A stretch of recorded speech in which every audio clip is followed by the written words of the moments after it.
Sarah Mitchell never imagined her grandfather's 1920s garage would become the center of a neighborhood battle that would make local headlines. After spending 15 years restoring vintage cars in that same garage, she found herself facing an HOA that suddenly declared her beloved workshop a hazardous structure. Now, ironically, that same garage stands as a protected historic landmark, drawing architecture enthusiasts from across the state. But the journey from near demolition to preservation status was anything but simple. Before we jump back in, tell us where you're tuning in from, and if this story touches you, make sure you're subscribed, because tomorrow I've saved something extra special for you. The old brick garage had been a constant in Sarah's life since childhood. Its weathered walls and original wooden doors held decades of family history, from her grandfather's first Model T restoration to her own apprenticeship in classic car mechanics.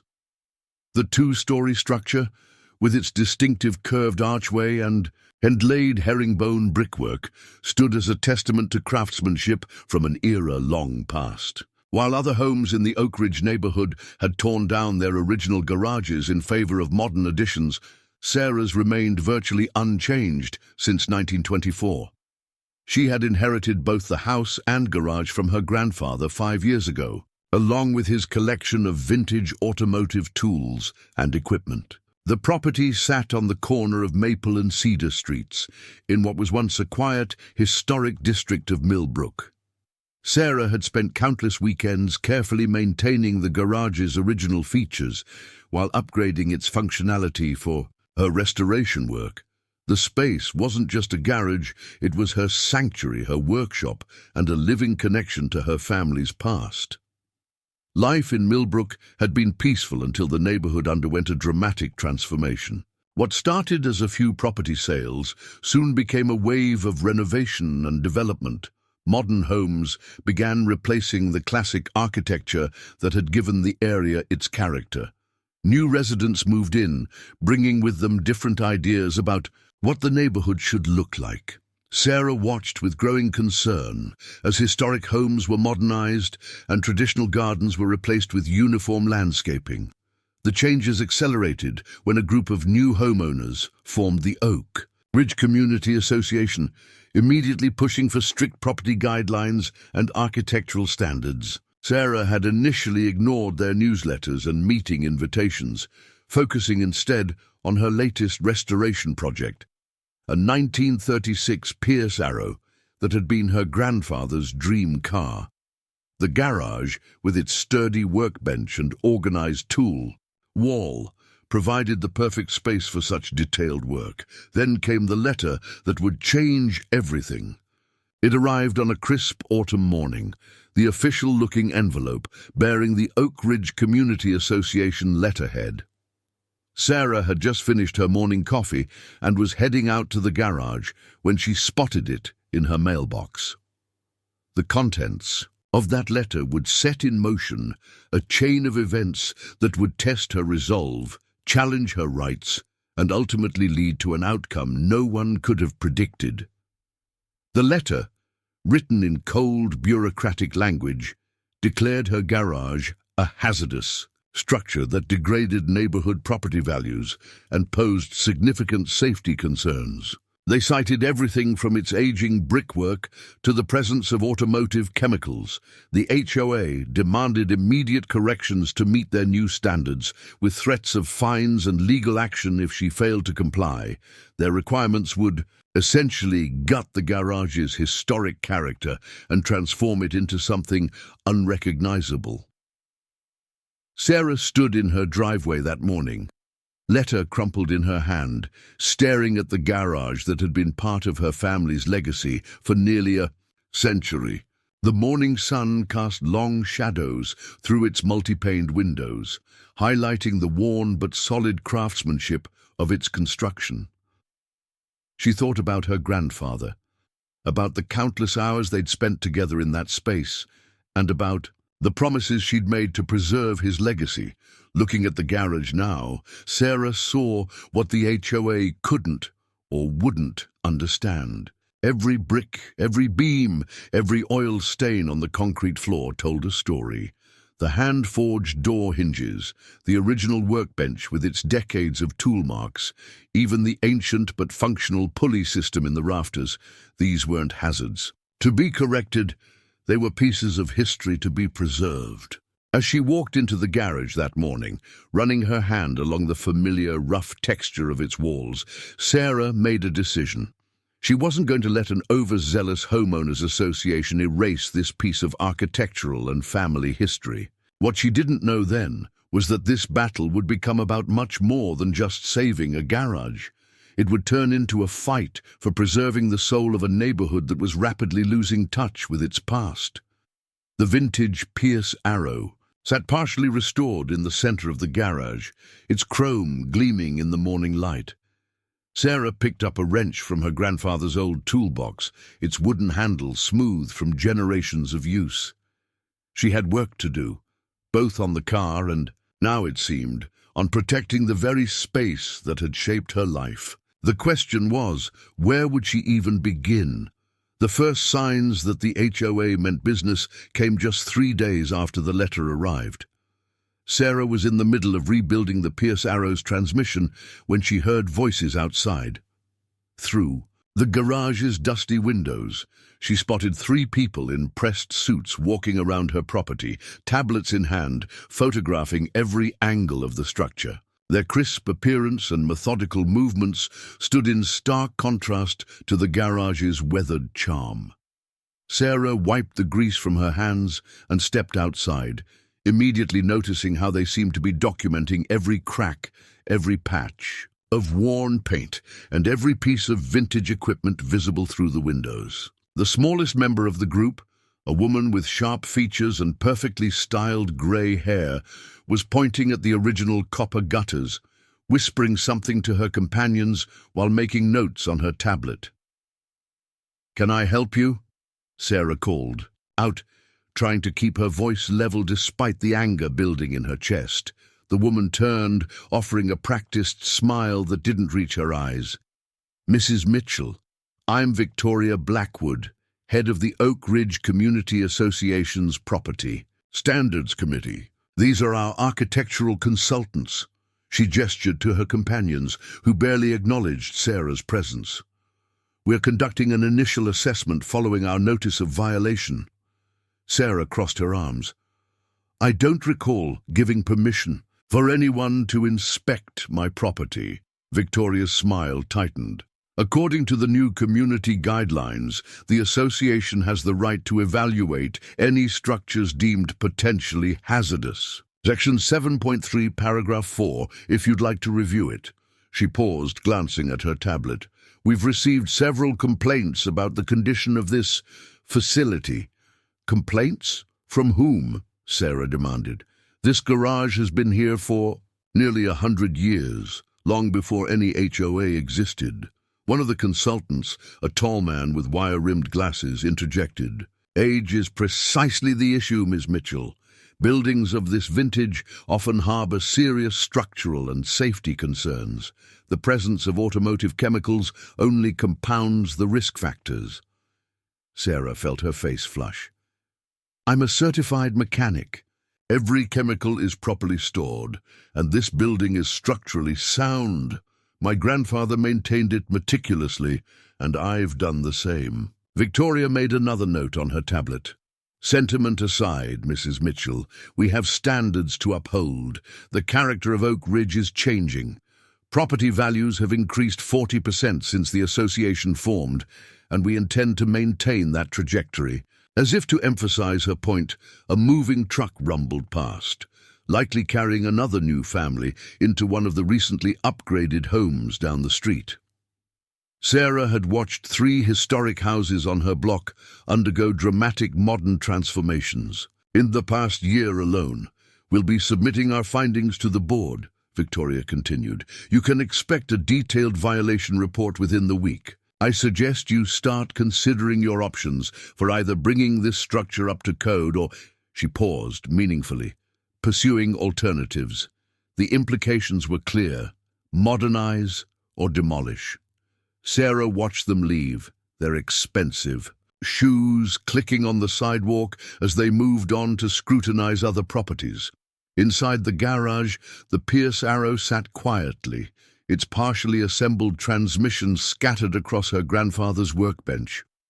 The space smelled of metal and oil and decades of honest work, smells that probably offended Victoria Blackwood's refined sensibilities.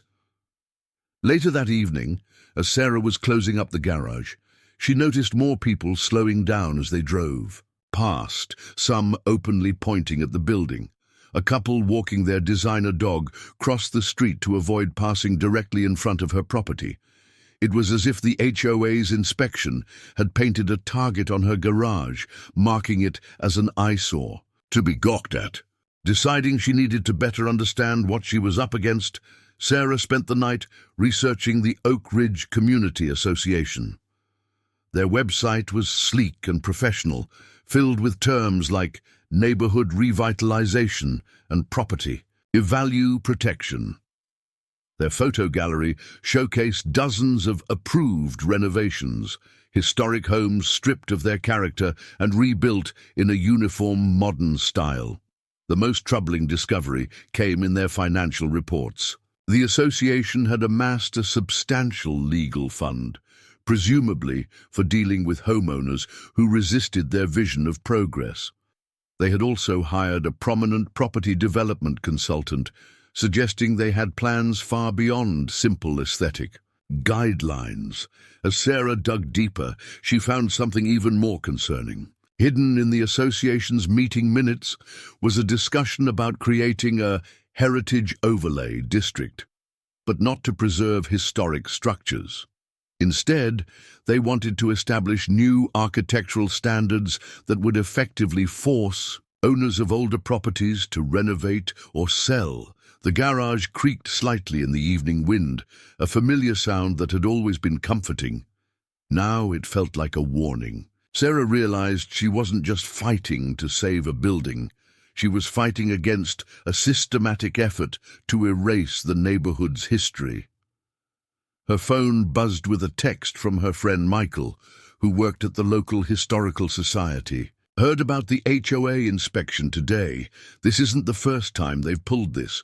Call me tomorrow. There's something you need to know.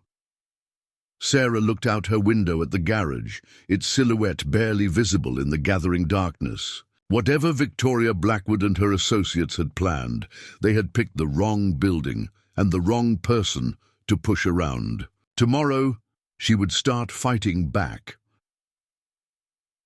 The next morning, Sarah met Michael at the Millbrook Historical Society, a small brick building that somehow managed to survive the town's modernization fever. Michael had worked there as an architectural historian for over a decade, and if anyone could help her understand the significance of her garage, it would be him. "I pulled everything we have on your neighborhood," Michael said, leading her to a table covered with old photographs, blueprints, and property records. Oak Ridge was one of the first planned communities in the state back in the 1920s. The garages were actually a huge selling point. He spread out a yellowed newspaper advertisement from 1924. See, they marketed them as modern automotive workshops for the distinguished gentleman. Sarah leaned over the documents, instantly recognizing her garage in one of the original architectural drawings. "These details are incredible. Look at the ventilation system design. That's why it's still perfect for automotive work even today." Preparing and narrating this story took us a lot of time. So if you are enjoying it, subscribe to our channel. It means a lot to us. Now back to the story. Michael nodded enthusiastically. Exactly. These weren't just garages. They were purpose-built workspaces. The architect, Edmund Wallace, designed them to last generations. He pulled out another folder. But here's where it gets interesting. Your garage is one of only 3 originals left in the entire district. The others were either demolished or modified beyond recognition. "That can't be right," Sarah frowned. "There used to be dozens of them." There were. 52 to be exact. Michael's expression darkened. But in the last 5 years, especially since the new HOA formed, they've been disappearing fast. The 2 others that remain are both owned by elderly residents who've been fighting similar battles. Sarah absorbed this information, her mind racing. So when Victoria Blackwood talks about neighborhood character, she's actually working to destroy it. Victoria Blackwood, Michael scoffed. Did you know she's also a real estate developer? Her company, Blackwood Properties, has been buying up historic homes, gutting them, and flipping them for massive profits. He pulled up a property sales database on his computer. In the past 3 years, they've renovated 17 properties in Oak Ridge alone. The pieces were starting to fit together. The HOA's architectural guidelines are practically copied from Blackwood Properties' renovation playbook, Michael finished. They make it so expensive and difficult to maintain historic properties that owners eventually give up and sell, usually to someone connected to the HOA board. Sarah felt her anger rising again, but this time it was focused. We need to document everything about my garage, every historic detail, every original feature. Michael was already reaching for his camera.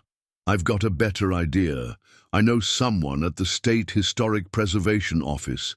Your garage might qualify for protection under the Heritage Conservation Act, especially given its original condition and architectural significance. They spent the next several hours photographing and measuring every inch of the garage. Michael pointed out details Sarah had never fully appreciated: the handmade brass door handles, the innovative pulley system for lifting engines, even the specific pattern of the brickwork that helped regulate temperature. The craftsmanship is remarkable, Michael said, examining the original wooden workbench. They don't build like this anymore. These joints are all hand-cut mortise and tenon. This bench is as solid today as it was a century ago. As they worked, Sarah noticed more cars driving slowly past her property.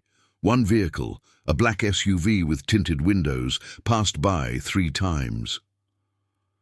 "They're watching," she said quietly. Michael looked up from his notes. "They probably know you're gathering evidence.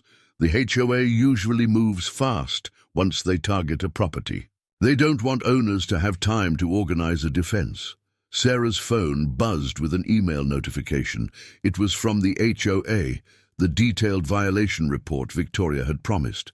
The list was extensive: degraded masonry, unsafe electrical systems, improper chemical storage, non-compliant architectural features. Each violation came with a required remedy and a deadline. "Look at this," Sarah showed Michael the email. "They want me to replace the original brick with modern siding, install new windows, and remove all industrial equipment within 30 days. The cost would be astronomical." Michael skimmed the report, his frown deepening. This is their standard playbook. Make the requirements so expensive and extensive that selling becomes the only viable option. He paused, thinking. But they might have overplayed their hand this time. These violations they're citing, they're actually original features that could help support a historic designation. A knock at the garage door interrupted them. It was Mrs. Henderson from 2 doors down, an elderly resident who had lived in Oak Ridge for over 40 years. "Sarah, dear, I saw you working out here with all those papers. Are they giving you trouble about your garage too?" Mrs. Henderson came inside, her eyes taking in the scattered documents and photographs. They tried the same thing with George Miller's carriage house last year.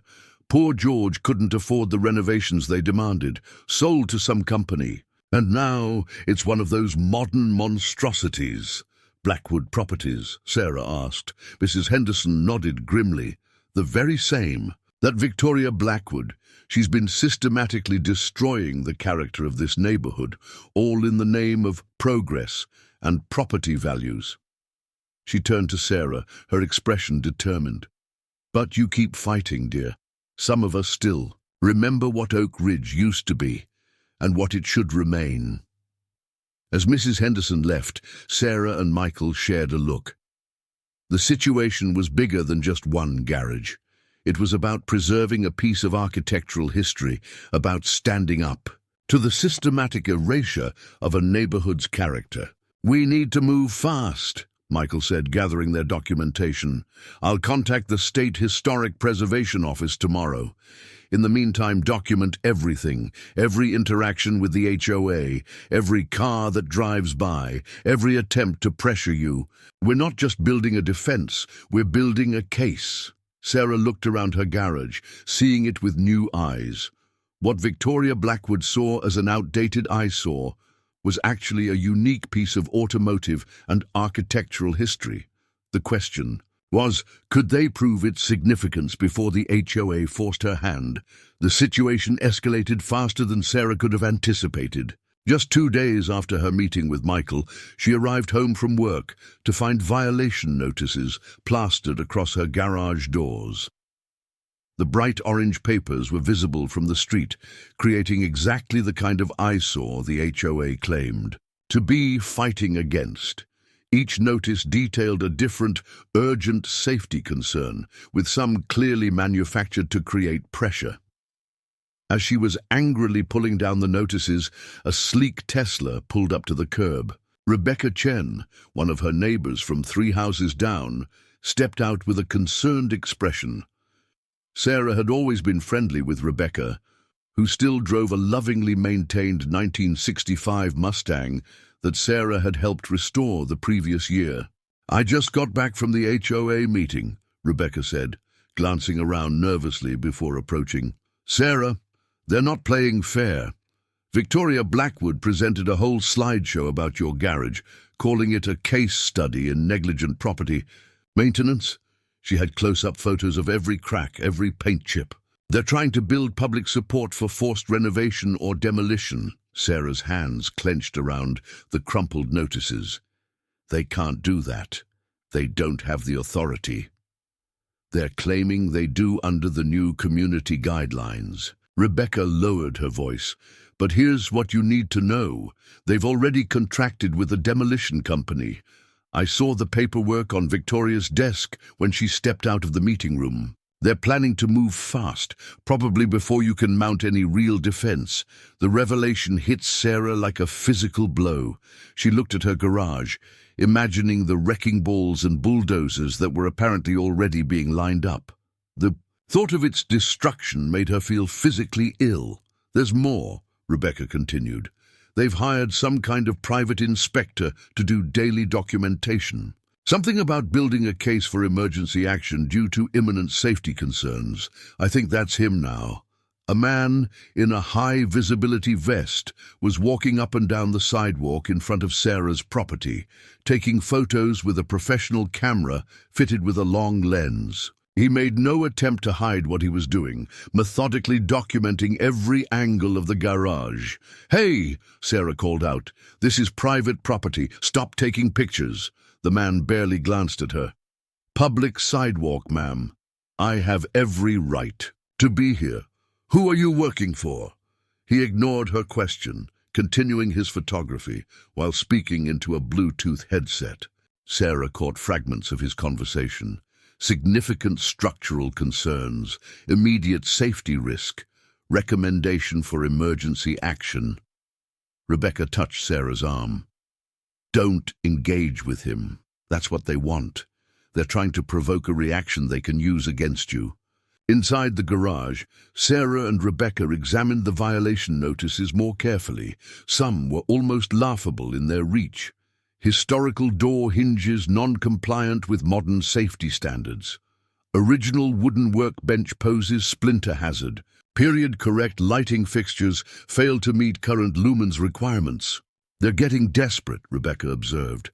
"These violations are ridiculous. No reasonable person would consider these genuine safety issues." "But they're not trying to be reasonable," Sarah replied, thinking about the demolition contract. "They're trying to build a paper trail to justify whatever they're planning." Her phone buzzed with an email from Michael. The State Historic Preservation Office had agreed to fast-track their review of the garage's historical significance, but it would still take at least 2 weeks. Sarah wasn't sure she had that long. As if to confirm her fears, another email arrived. This one from the HOA's legal department. They were demanding immediate access to conduct a comprehensive safety inspection of the garage's interior. The inspection was scheduled for 9 a.m. the next morning. Any attempt to deny access would be considered a violation of HOA regulations and grounds for immediate legal action. They can't just demand access like that, Rebecca said, reading over Sarah's shoulder. You need to call a lawyer. Sarah was already scrolling through her contacts, looking for someone who might be able to help on such short notice. She had a cousin who practiced real estate law in the next state. Maybe he could recommend someone local. Through the garage windows, she could see more neighbors slowing down to read the violation notices that remained posted. Some took photos with their phones. The HOA's strategy was working. They were turning her garage into a spectacle, a visible symbol of decay that needed to be eliminated for the good of the community. You know what really gets me? Sarah said, running her hand along her grandfather's old workbench. This garage isn't just about the building, it's about the history, the craftsmanship, the stories. Every tool on these walls, every oil stain on this floor, they're part of a century of automotive heritage. They want to erase all of that for what? Another soulless modern structure that looks like every other garage on the block. Rebecca studied the walls, taking in the carefully organized vintage tools, the historical automotive posters, the well-worn but immaculately maintained equipment. Then we need to make others see what you see. The HOA is controlling the narrative right now. They're painting this place as a hazard, but it's really a treasure. Sarah's phone buzzed again. Another email from the HOA, this one with an attached PDF labeled Property Standards Violation Documentation. The file was massive, filled with hundreds of photos and pages of citations. They were building their case methodically, professionally and aggressively. Looking around her beloved workspace, Sarah felt the weight of time pressing down on her. The HOA was moving faster than she'd anticipated, and tomorrow's inspection felt like a turning point. Whatever happened at 9 a.m. would likely determine whether her grandfather's garage survived or became just another casualty of Oak Ridge's relentless modernization. I need to make some calls, Sarah said finally. If they want to play hardball, they're about to learn they're not the only ones who can build a case. At 8:45 a.m. the next morning, Sarah stood in her garage with James Morton, a local preservation attorney who had agreed to meet her on short notice after a late-night call from her cousin. The space had never looked better. She'd spent hours organizing tools, documenting safety measures, and preparing for what they both knew would be a hostile inspection.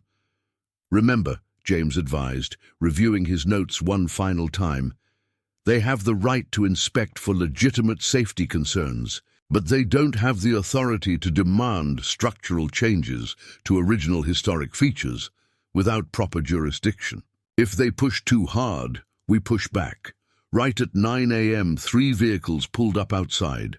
Victoria Blackwood's Mercedes, followed by a van marked Heritage Building Inspections, which Sarah suspected was anything but heritage-friendly, and a black SUV she recognized from the previous day's surveillance.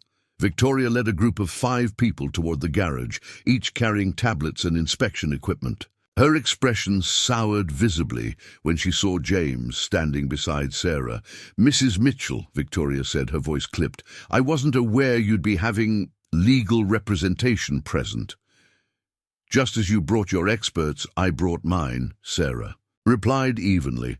This is James Morton, who specializes in historic preservation law. Victoria's eyes narrowed slightly before she introduced her team.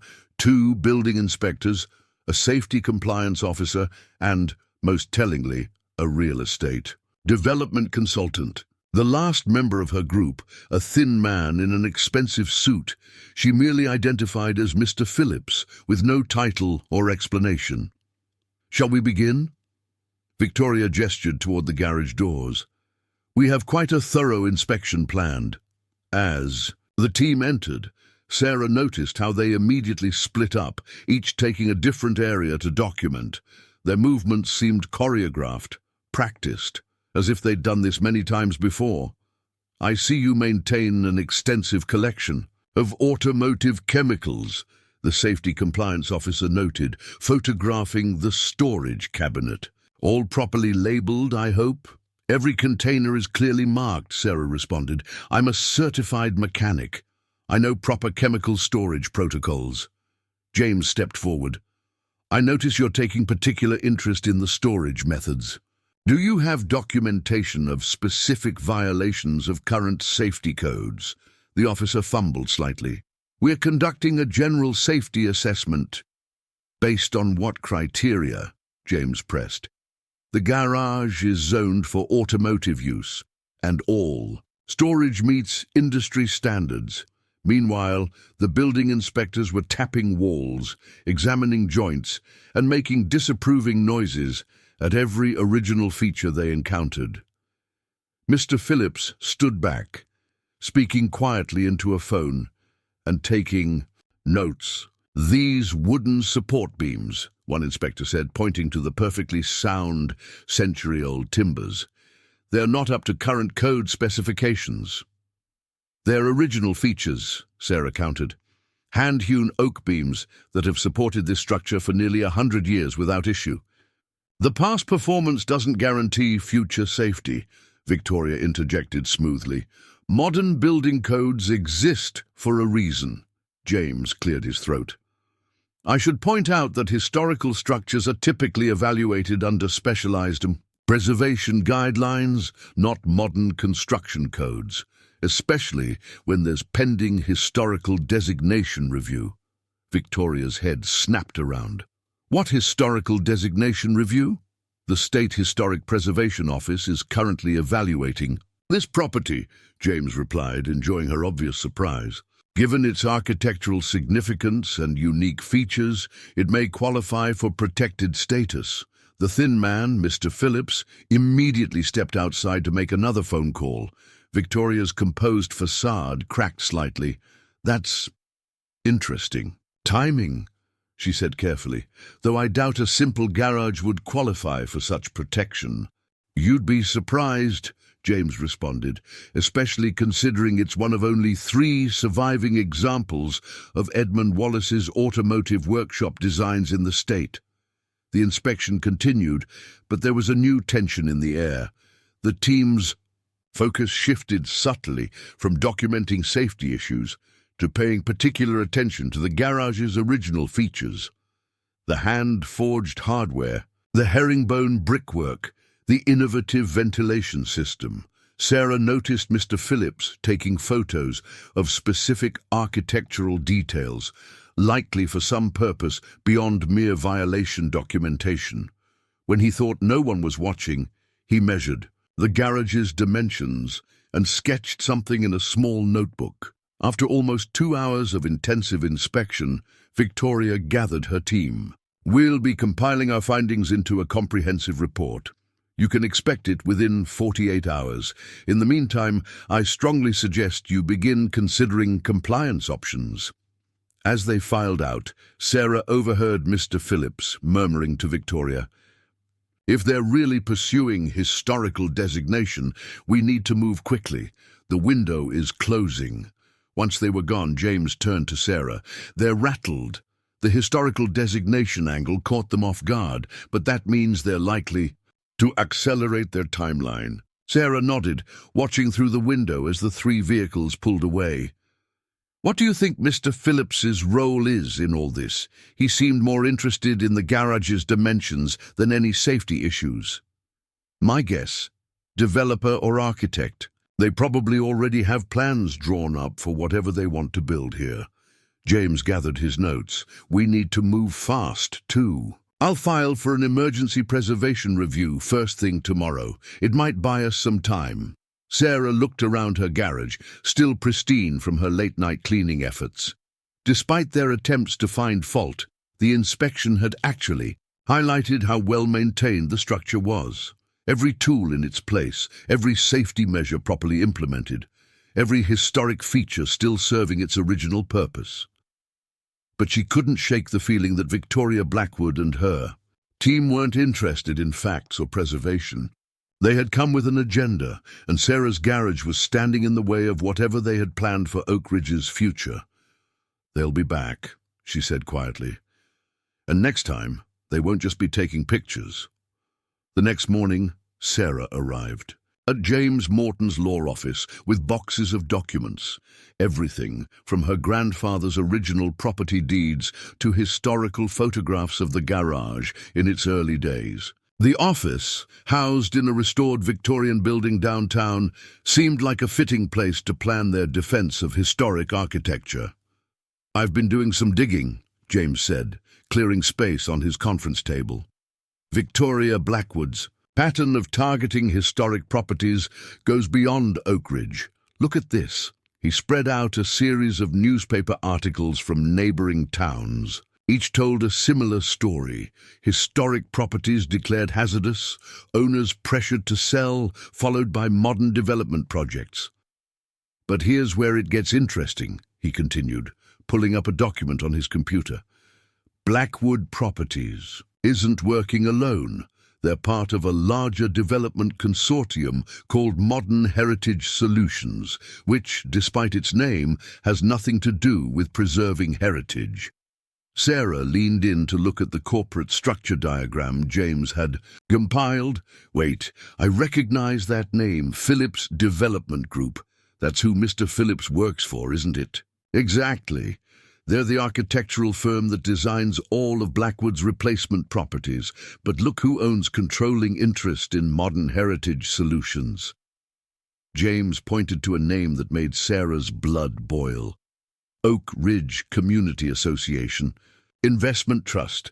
The HOA owns part of the development company. Sarah's voice rose in disbelief. "How is that legal?"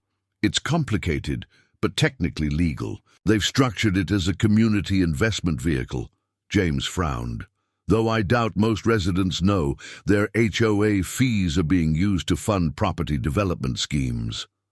A knock at the door interrupted them.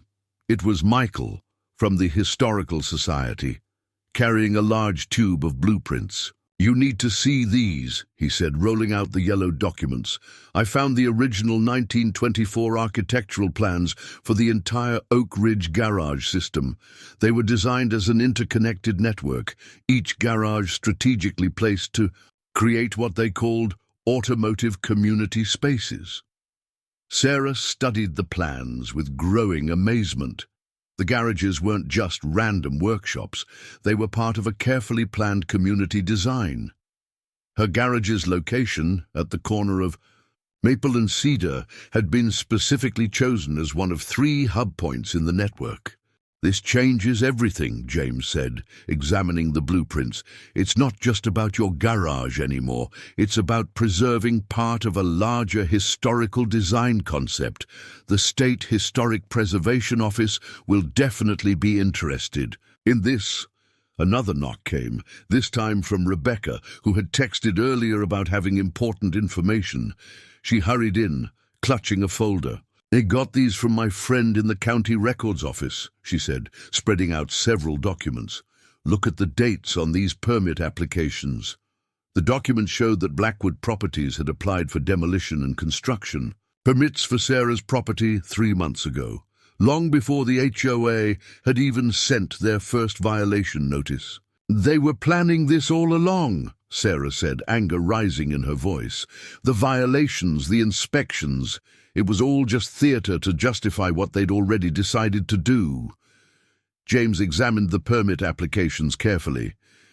"This is actually good for us. It shows they were acting in bad faith. They never intended to work with you on preserving the structure." "There's more," Rebecca added. "I overheard Victoria on her phone after yesterday's HOA meeting. They're planning to announce a new community improvement initiative next week, something about creating a modern automotive showcase center. I bet anything it's planned for your corner." The pieces were falling into place. The measurements Mr. Phillips had taken, the rushed timeline, the pressure to force a quick sale. It was all part of a coordinated plan to replace Sarah's historic garage with something that fit their modern vision. "We need to act on multiple fronts," James said, organizing the documents into categories. "First, we'll file an emergency injunction based on the pending historical review. That'll temporarily block any demolition attempts. Second, we'll challenge the HOA's authority to demand structural changes to a property that predates their existence. Third, we'll use these permit applications to show their bad faith actions. And I'll fast-track the historical significance documentation," Michael added. "These blueprints prove your garage is part of a larger historical design. That strengthens our case considerably."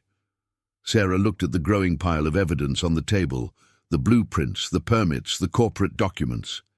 She felt a surge of gratitude for these people who had rallied to help her fight, but she also felt the weight of responsibility.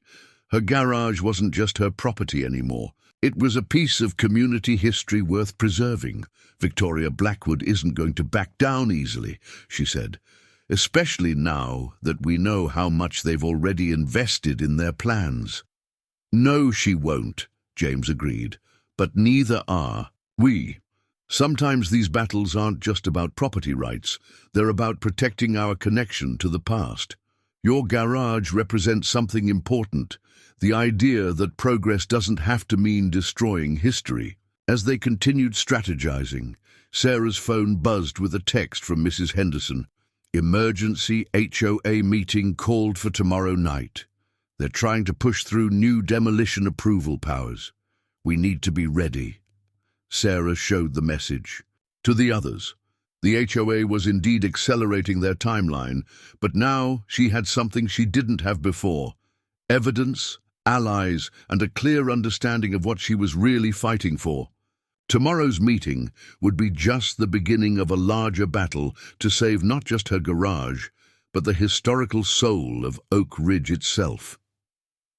The emergency HOA meeting was scheduled for 7 p.m. at the Oak Ridge Community Center, but Sarah and her allies arrived early to prepare.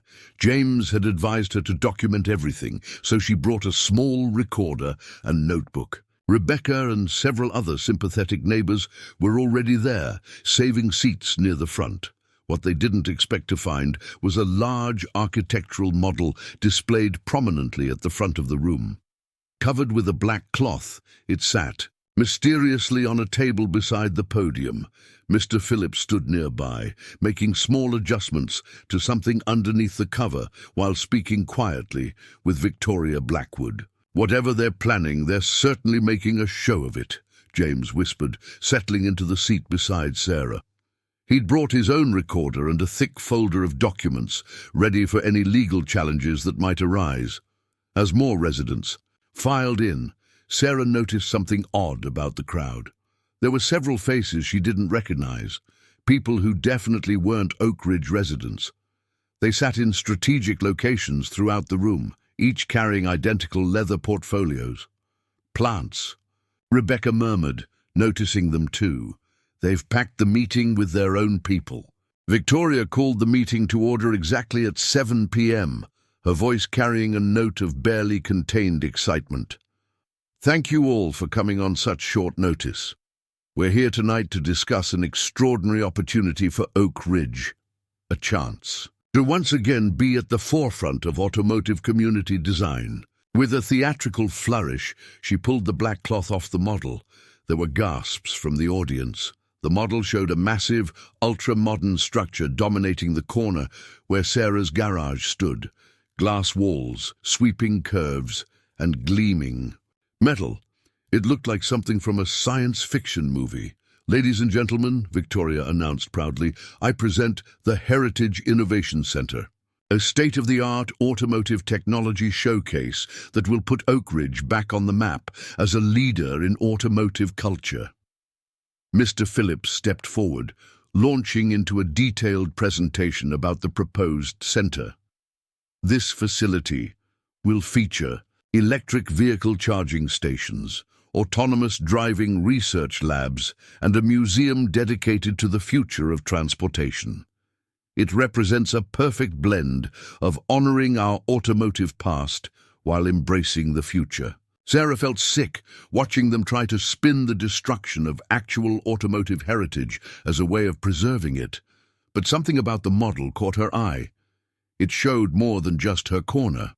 The design extended along the entire block, encompassing the other two original garages. She whispered to James, "Look, their project includes all three remaining Wallace garages. They're planning to take them all." Before James could respond, Victoria was introducing another speaker, a man Sarah recognized from the local business council. "This project has already secured significant corporate backing," he announced. "Major tech companies are interested in using the facility for research and development. The potential economic impact for Oak Ridge is substantial." One by one, the people with leather portfolios stood up to speak, each offering enthusiastic support for the project. They introduced themselves as business owners, real estate experts, and community development specialists, but Sarah noticed they never specified where they were from. Then Victoria delivered the hammer blow. "Given the urgent need to begin construction before our corporate partners explore other locations, we're proposing an amendment to the HOA bylaws. This would grant the board emergency powers to expedite the removal of hazardous structures that are impeding community development." The room erupted in discussion. Mrs. Henderson stood up, her voice sharp with anger. "You can't just change the bylaws without proper notice and review. This is completely irregular. The board has the authority to call emergency votes when time-sensitive opportunities arise," Victoria replied smoothly. "The Heritage Innovation Center represents just such an opportunity." Sarah felt James tense beside her. He was furiously making notes, documenting every procedural violation. But Victoria wasn't finished.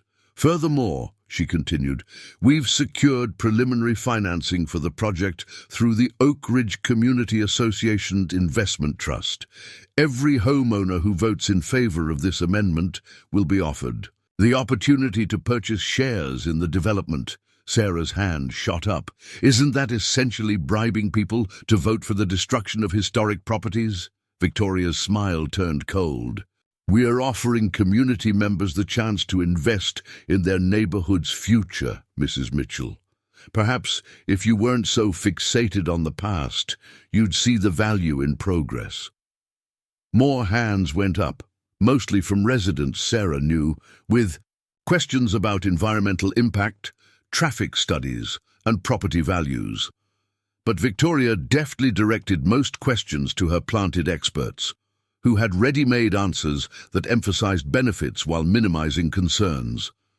Then Sarah noticed something in the architectural model that made her blood run cold. Behind the main showcase building, partially hidden by the dramatic front design, were rows of luxury condominiums. "This isn't just about my garage or even the Heritage Innovation Center, is it?" Sarah stood up, pointing to the model. "This is about replacing our entire historic neighborhood with high-end housing." The room went quiet. Victoria's composed expression flickered for just a moment, but it was enough to confirm Sarah's suspicion. This had never been about community improvement or automotive heritage. It was about real estate development on a massive scale. "The residential components of the project are still in preliminary planning," Mr. Phillips interjected quickly. "We're focused tonight on the innovation center itself, but the damage was done." Other residents were now crowding around the model, pointing out how the project's future phases seemed to encompass more and more of the neighborhood's historic homes. Victoria quickly called for a short recess, but as people broke into concerned discussion groups, Sarah knew they'd exposed something bigger than anyone had initially suspected. This wasn't just about 3 historic garages. It was about the future of Oak Ridge itself. "We need to get this to the press," James said quietly. "The HOA using resident funds to invest in a massive redevelopment scheme. That's a story people need to hear." Sarah nodded, watching Victoria and Mr. Phillips in heated discussion with their experts. They'd revealed their hand tonight, but in doing so, they'd also revealed just how high the stakes really were. The day after the controversial HOA meeting, Sarah noticed an immediate change in the atmosphere around her property. The casual drive-bys had evolved into obvious surveillance. A white van marked Heritage Building Documentation remained parked across the street for hours, its occupants clearly monitoring her garage. When she left for work, it followed her for several blocks, before turning around and returning to its even more disturbing were the strangers who kept approaching her property with clipboards and cameras, claiming to be from various inspection agencies. Each time she confronted them, they produced official-looking but vague credentials and cited different regulations that supposedly gave them authority to document her hazardous structure. "They're trying to wear you down," James said during their morning phone call. "It's a common tactic. Create so much pressure that selling seems like the easiest way out." He paused, his voice becoming more serious. "But be careful. After last night's meeting, they're probably looking for any excuse to claim you're interfering with official inspections." Sarah was checking her security camera's footage when she noticed something odd. During the night, someone had examined the garage's foundation very closely, taking measurements and soil samples. The image quality wasn't great, but she could clearly see them paying particular attention to the corner nearest to the street. Concerned, she called Michael from the Historical Society. "Could you come look at something? I'm worried they might be planning something beyond just documentation." Michael arrived within the hour, bringing along an architectural preservationist he knew. They examined the areas where the nighttime visitors had taken their samples. "This is troubling," the preservationist said, kneeling to inspect the foundation. "They're not just documenting, they're testing for structural weakness. See these marks? They were checking load-bearing capacity and soil stability." "Why would they do that?" Sarah asked, though she dreaded the answer. Michael's face was grim. "If they can prove the foundation is unstable, they could push for emergency demolition without waiting for the normal approval process. It's a tactic we've seen before. Create or exaggerate a safety issue to bypass preservation reviews." As if to confirm their concerns, Sarah's phone buzzed with an email from the HOA. They were demanding an immediate engineering inspection, citing potential subsidence issues that could threaten public safety. The inspection was scheduled for tomorrow morning. "Don't let them in without your own expert present," Michael advised. "In fact, I know just the person, Dr. Eleanor Wright. She's a structural engineer who specializes in historic buildings. She's helped save several landmarks from suspicious emergency demolition orders." While Michael made the call to Dr. Wright, Sarah noticed more unusual activity. The owners of the other two historic garages, both elderly residents who had been fighting their own battles with the HOA, were experiencing similar surveillance. From her window, she could see identical white vans parked near their properties. Her phone rang. It was Rebecca. "Sarah, you need to see this. They're already advertising the Heritage Innovation Center online. They've got a whole website with investment packages and pre-construction deals." Sarah quickly pulled up the website. The sleek marketing materials showed their planned development from every angle, complete with glossy renderings of happy people enjoying the future of automotive culture. But what caught her eye was the timeline. They were promising to break ground in just 2 months. "They're not even waiting for approval," she realized. "They're so confident they can push this through that they're already selling it." Just then, a large truck pulled up in front of her house. 2 men in work clothes emerged, carrying surveying equipment. They began setting up their tripod right on her property line. "Excuse me?" Sarah called out, approaching them. "This is private property. What are you doing?" "City survey, ma'am," one replied, not looking up from his equipment. "Checking property lines and utility access." "I wasn't notified of any survey." "Notice was posted at the community center last week," he said, continuing his work. Public right-of-way assessment for the new development project. Sarah immediately called James, who advised her to document everything but not interfere. "They're trying to provoke a confrontation," he warned. "Don't give them what they want."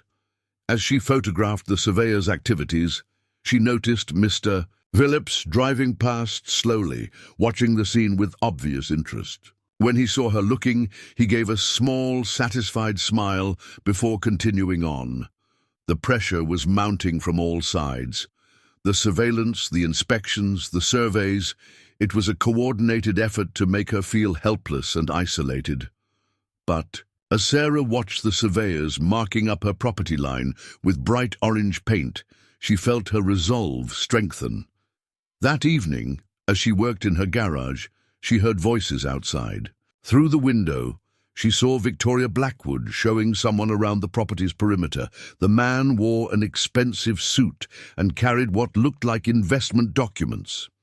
"As you can see," Victoria was saying, "once we clear these outdated structures, the sightlines will be perfect for the Innovation Centre's main entrance. We expect to have full control of the property within weeks." Sarah's hands tightened on her wrench. They were already selling her property, acting as if her resistance was just a minor inconvenience to be overcome. But they had underestimated her determination and the importance of what she was fighting to preserve. She looked around at her grandfather's tools, the historic workbench, the carefully maintained original features.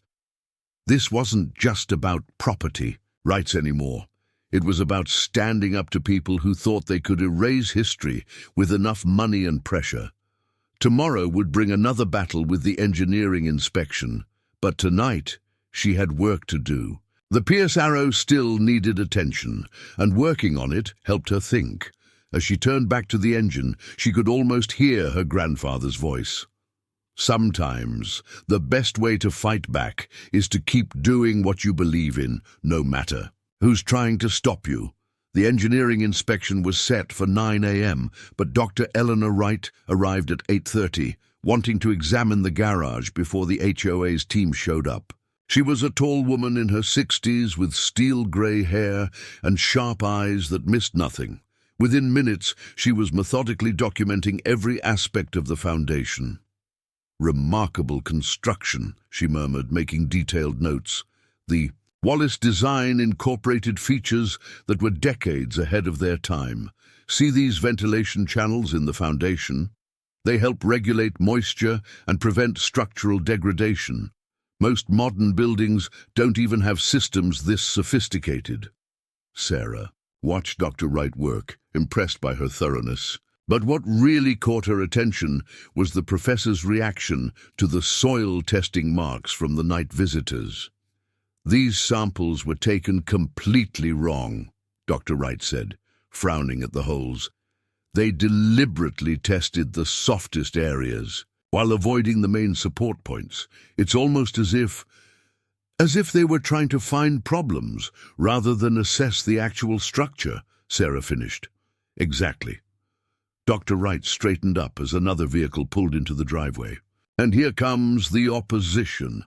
The HOA's engineering team consisted of 3 men in pressed suits, led by someone who introduced himself as Dr. Marcus Chen from Advanced Structural Assessment, LLC. Sarah noticed he seemed more interested in looking at Dr. Wright than examining the garage. "Eleanor," he said, his voice tight, "I didn't expect to see you here." "Marcus," Dr. Wright's tone was cold, "still doing rush jobs for developers." Sarah sensed there was history there, but before she could wonder about it, Dr. Chen launched into his inspection. His team moved quickly, taking measurements and photos, but their methodology seemed designed to support predetermined conclusions. "Notice how they're only documenting the weathered areas," Dr. Wright whispered to Sarah. "They're building a case, not conducting an honest assessment."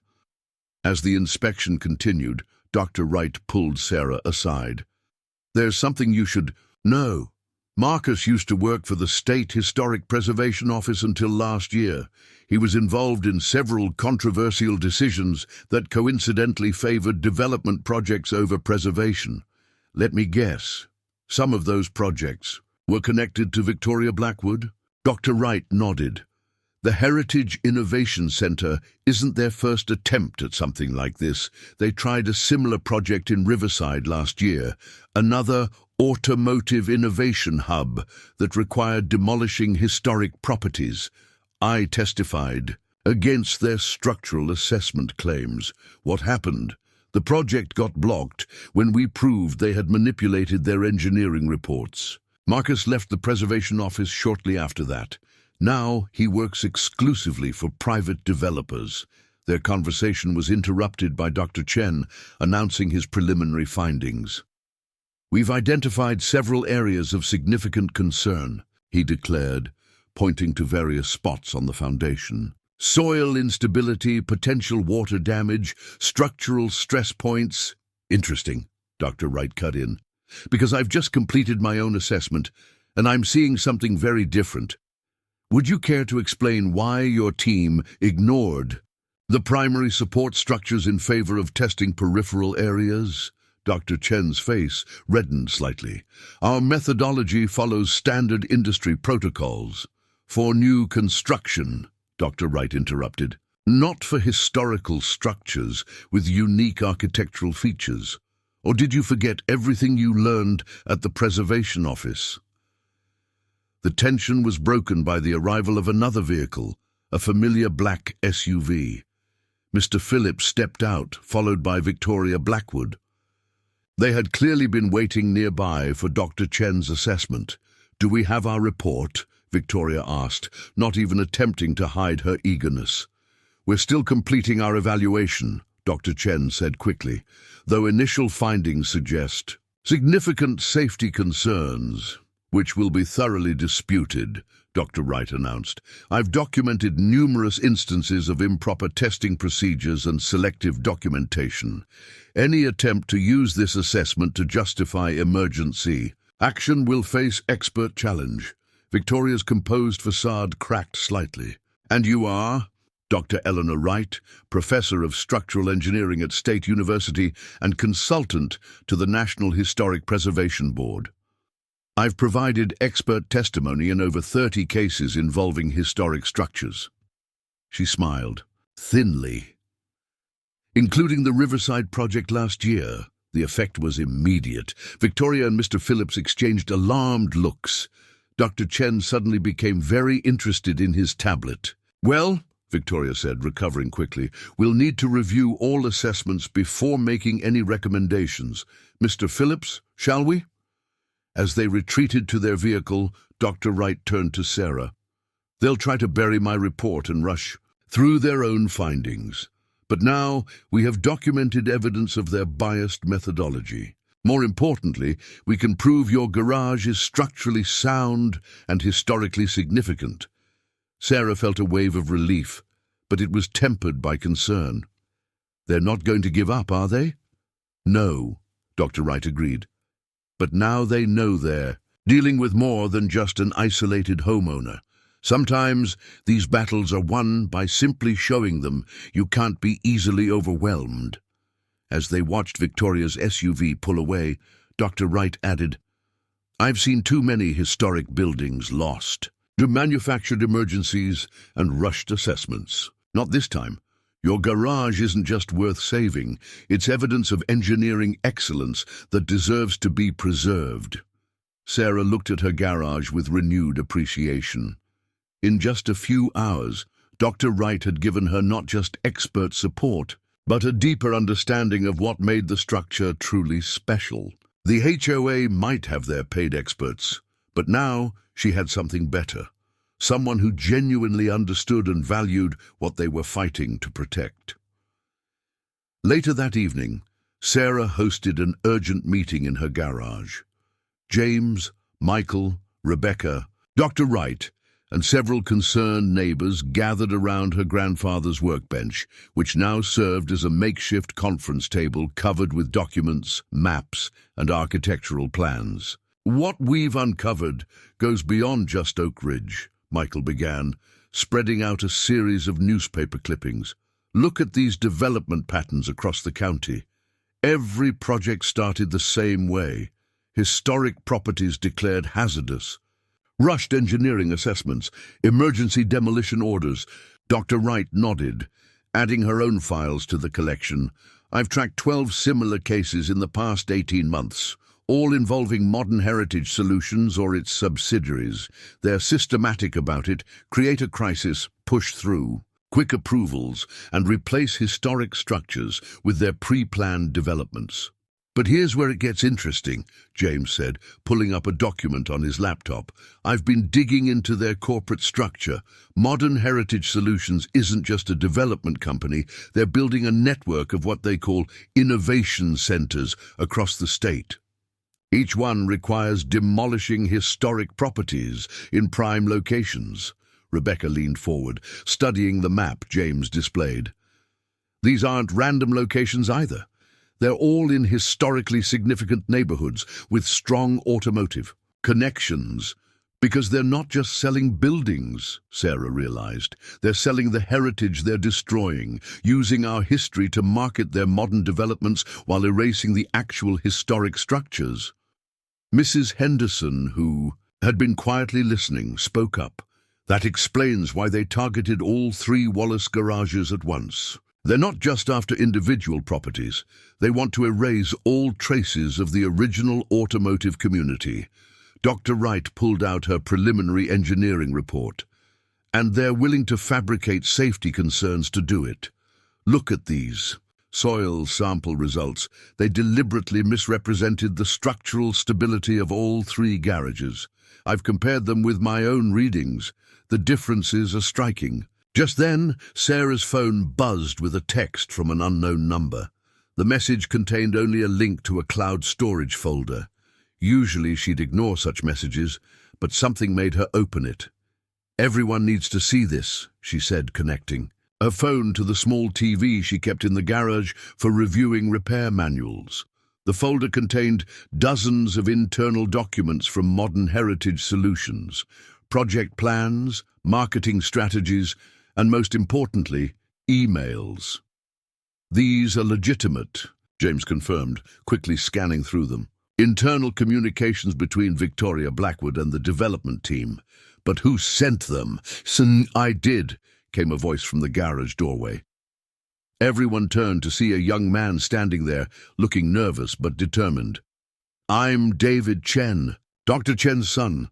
I work in IT for Modern Heritage Solutions. After a moment of tense silence, Sarah invited him in. David explained how he'd discovered the true nature of the company's practices while setting up their new project management system. They're not just developing properties, he said, pulling up more files on his phone. They're systematically targeting historic districts, using the HOAs they control to force out long-time residents. The Heritage Innovation Centers are just phase 1. Once they establish those, they use them to justify modernizing the entire neighborhood. The documents revealed a detailed strategy. Create a crisis around historic properties, use that crisis to push through rapid development approvals, then leverage those developments to transform entire communities. Look at this email chain, David highlighted. Victoria specifically instructed the engineering team to find structural problems with the Wallace garages. When they couldn't find any serious issues, she ordered them to focus on minor deterioration and exaggerate the risks. Mrs. Henderson studied the project timeline with growing alarm. According to this, they're planning to start demolition in 3 weeks, long before any proper reviews could be completed. They can't do that without permits, James objected. They already have them, David revealed. Provisional emergency. Demolition permits were pre-approved 2 months ago. They just need the HOA board to declare an imminent safety hazard. Sarah felt a chill. That's why they're pushing so hard for those engineering reports. They already have everything else in place.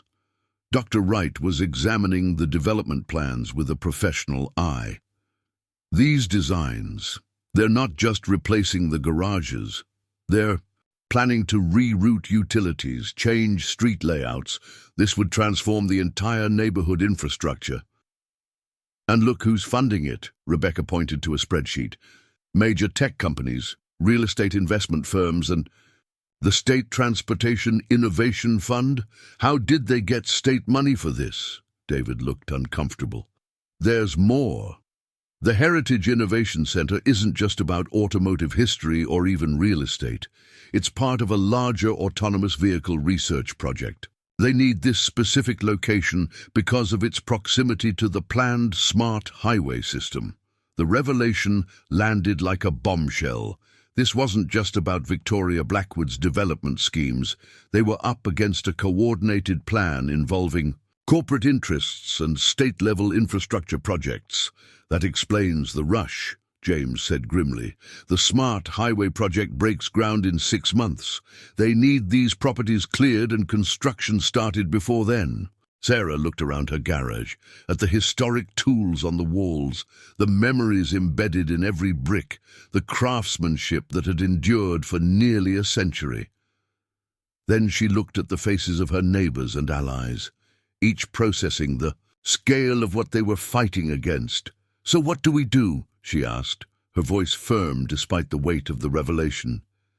"How do we stop something this big?" Dr. Wright smiled slightly. "We do what preservationists have always done. We fight smart, we document everything, and we show why what they want to destroy is worth saving. They may have money and influence, but we have something they don't." "What's that?" Rebecca asked. "The truth," Dr. Wright replied, "and now, thanks to David, we have proof of it. With David's leaked documents providing crucial evidence, Sarah and her allies spent the next day building their case. They converted her garage into a command center, with different areas dedicated to various aspects of their defense. The historic workbench, which had served generations of mechanics, now held laptops and legal documents instead of tools. "We need to move on multiple fronts," James said, organizing their strategy into clear action items. "First, we file an emergency petition with the State Historic Preservation Office using Dr. Wright's engineering report and the original Wallace blueprints. Second, we challenge the HOA's authority with evidence of their conflict of interest in the development project. Third, we expose the manipulation of the safety inspections. Dr. Wright was already documenting every historical feature of the garage, creating a comprehensive preservation report. The more we look, the more significant details we find, she said, photographing an ingenious ventilation system hidden in the walls. "This building isn't just old, it's innovative. The techniques used here influenced automotive architecture for decades." Sarah worked with Michael to catalogue her grandfather's collection of original tools and equipment, many of which were specific to the garage's design. "These aren't just random tools," Michael explained, carefully photographing each piece. "They're part of a custom system Wallace created for these workshops. The building and its equipment were designed to work together." Rebecca, meanwhile, had been going through the HOA's public records with David's help. "Look at this," she called out, pointing to her screen. Every time Victoria Blackwood's company acquired a property, there was a sudden increase in reported safety violations in the surrounding area. They're creating artificial pressure zones to drive down property values. Mrs. Henderson arrived with more neighbors who had heard about the situation and wanted to help. Some brought old photographs showing the garage in its early days. Others had stories about how the Wallace workshops had served as community gathering places during significant moments in the town's history. "I remember when your grandfather helped organize the first classic car rally here in '62, one elderly resident told Sarah. All 3 Wallace garages were restoration centers for the event. It put Oak Ridge on the map for automotive heritage. As they worked, David continued providing insights into modern heritage solutions operations. "They're already marketing pre-sales for the Innovation Center," he said, showing them internal documents. "But look at the fine print. They're promising features that would be impossible without taking over additional properties beyond the garage sites." Sarah studied the promotional materials.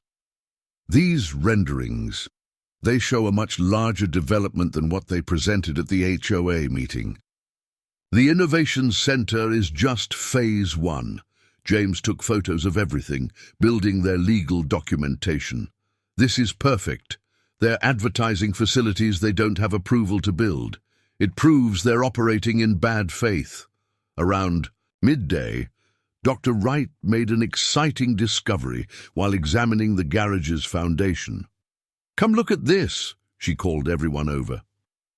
Behind a section of original shelving, she had found a small metal plate set into the brick. When they cleaned off decades of grime, they could read the inscription, Wallace Automotive Workshop No. 7, Community Hub Design, Patent Pending 1924. "This is huge," Michael exclaimed. "It proves this wasn't just a garage. It was a patented design specifically created as a community space. I can request the original patent documents from the National Archives." Sarah felt a surge of hope. Every piece of evidence they uncovered made the garage's historical significance more undeniable. But their work was interrupted by the sound of vehicles pulling up outside. Through the windows, they could see Victoria Blackwood arriving with Mr. Phillips and several other men in suits. "Right on schedule," David said grimly. "They always do site inspections before filing emergency action requests. They're probably planning to submit their demolition timeline to the board tonight."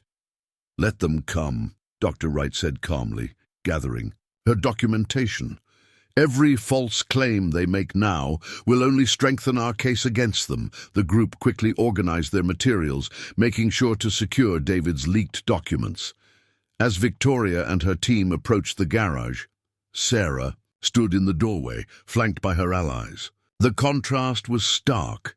The developers in their expensive suits versus the diverse group of community members united in preserving their neighborhood's heritage. "More unauthorized inspections?" Sarah asked coolly as Victoria approached.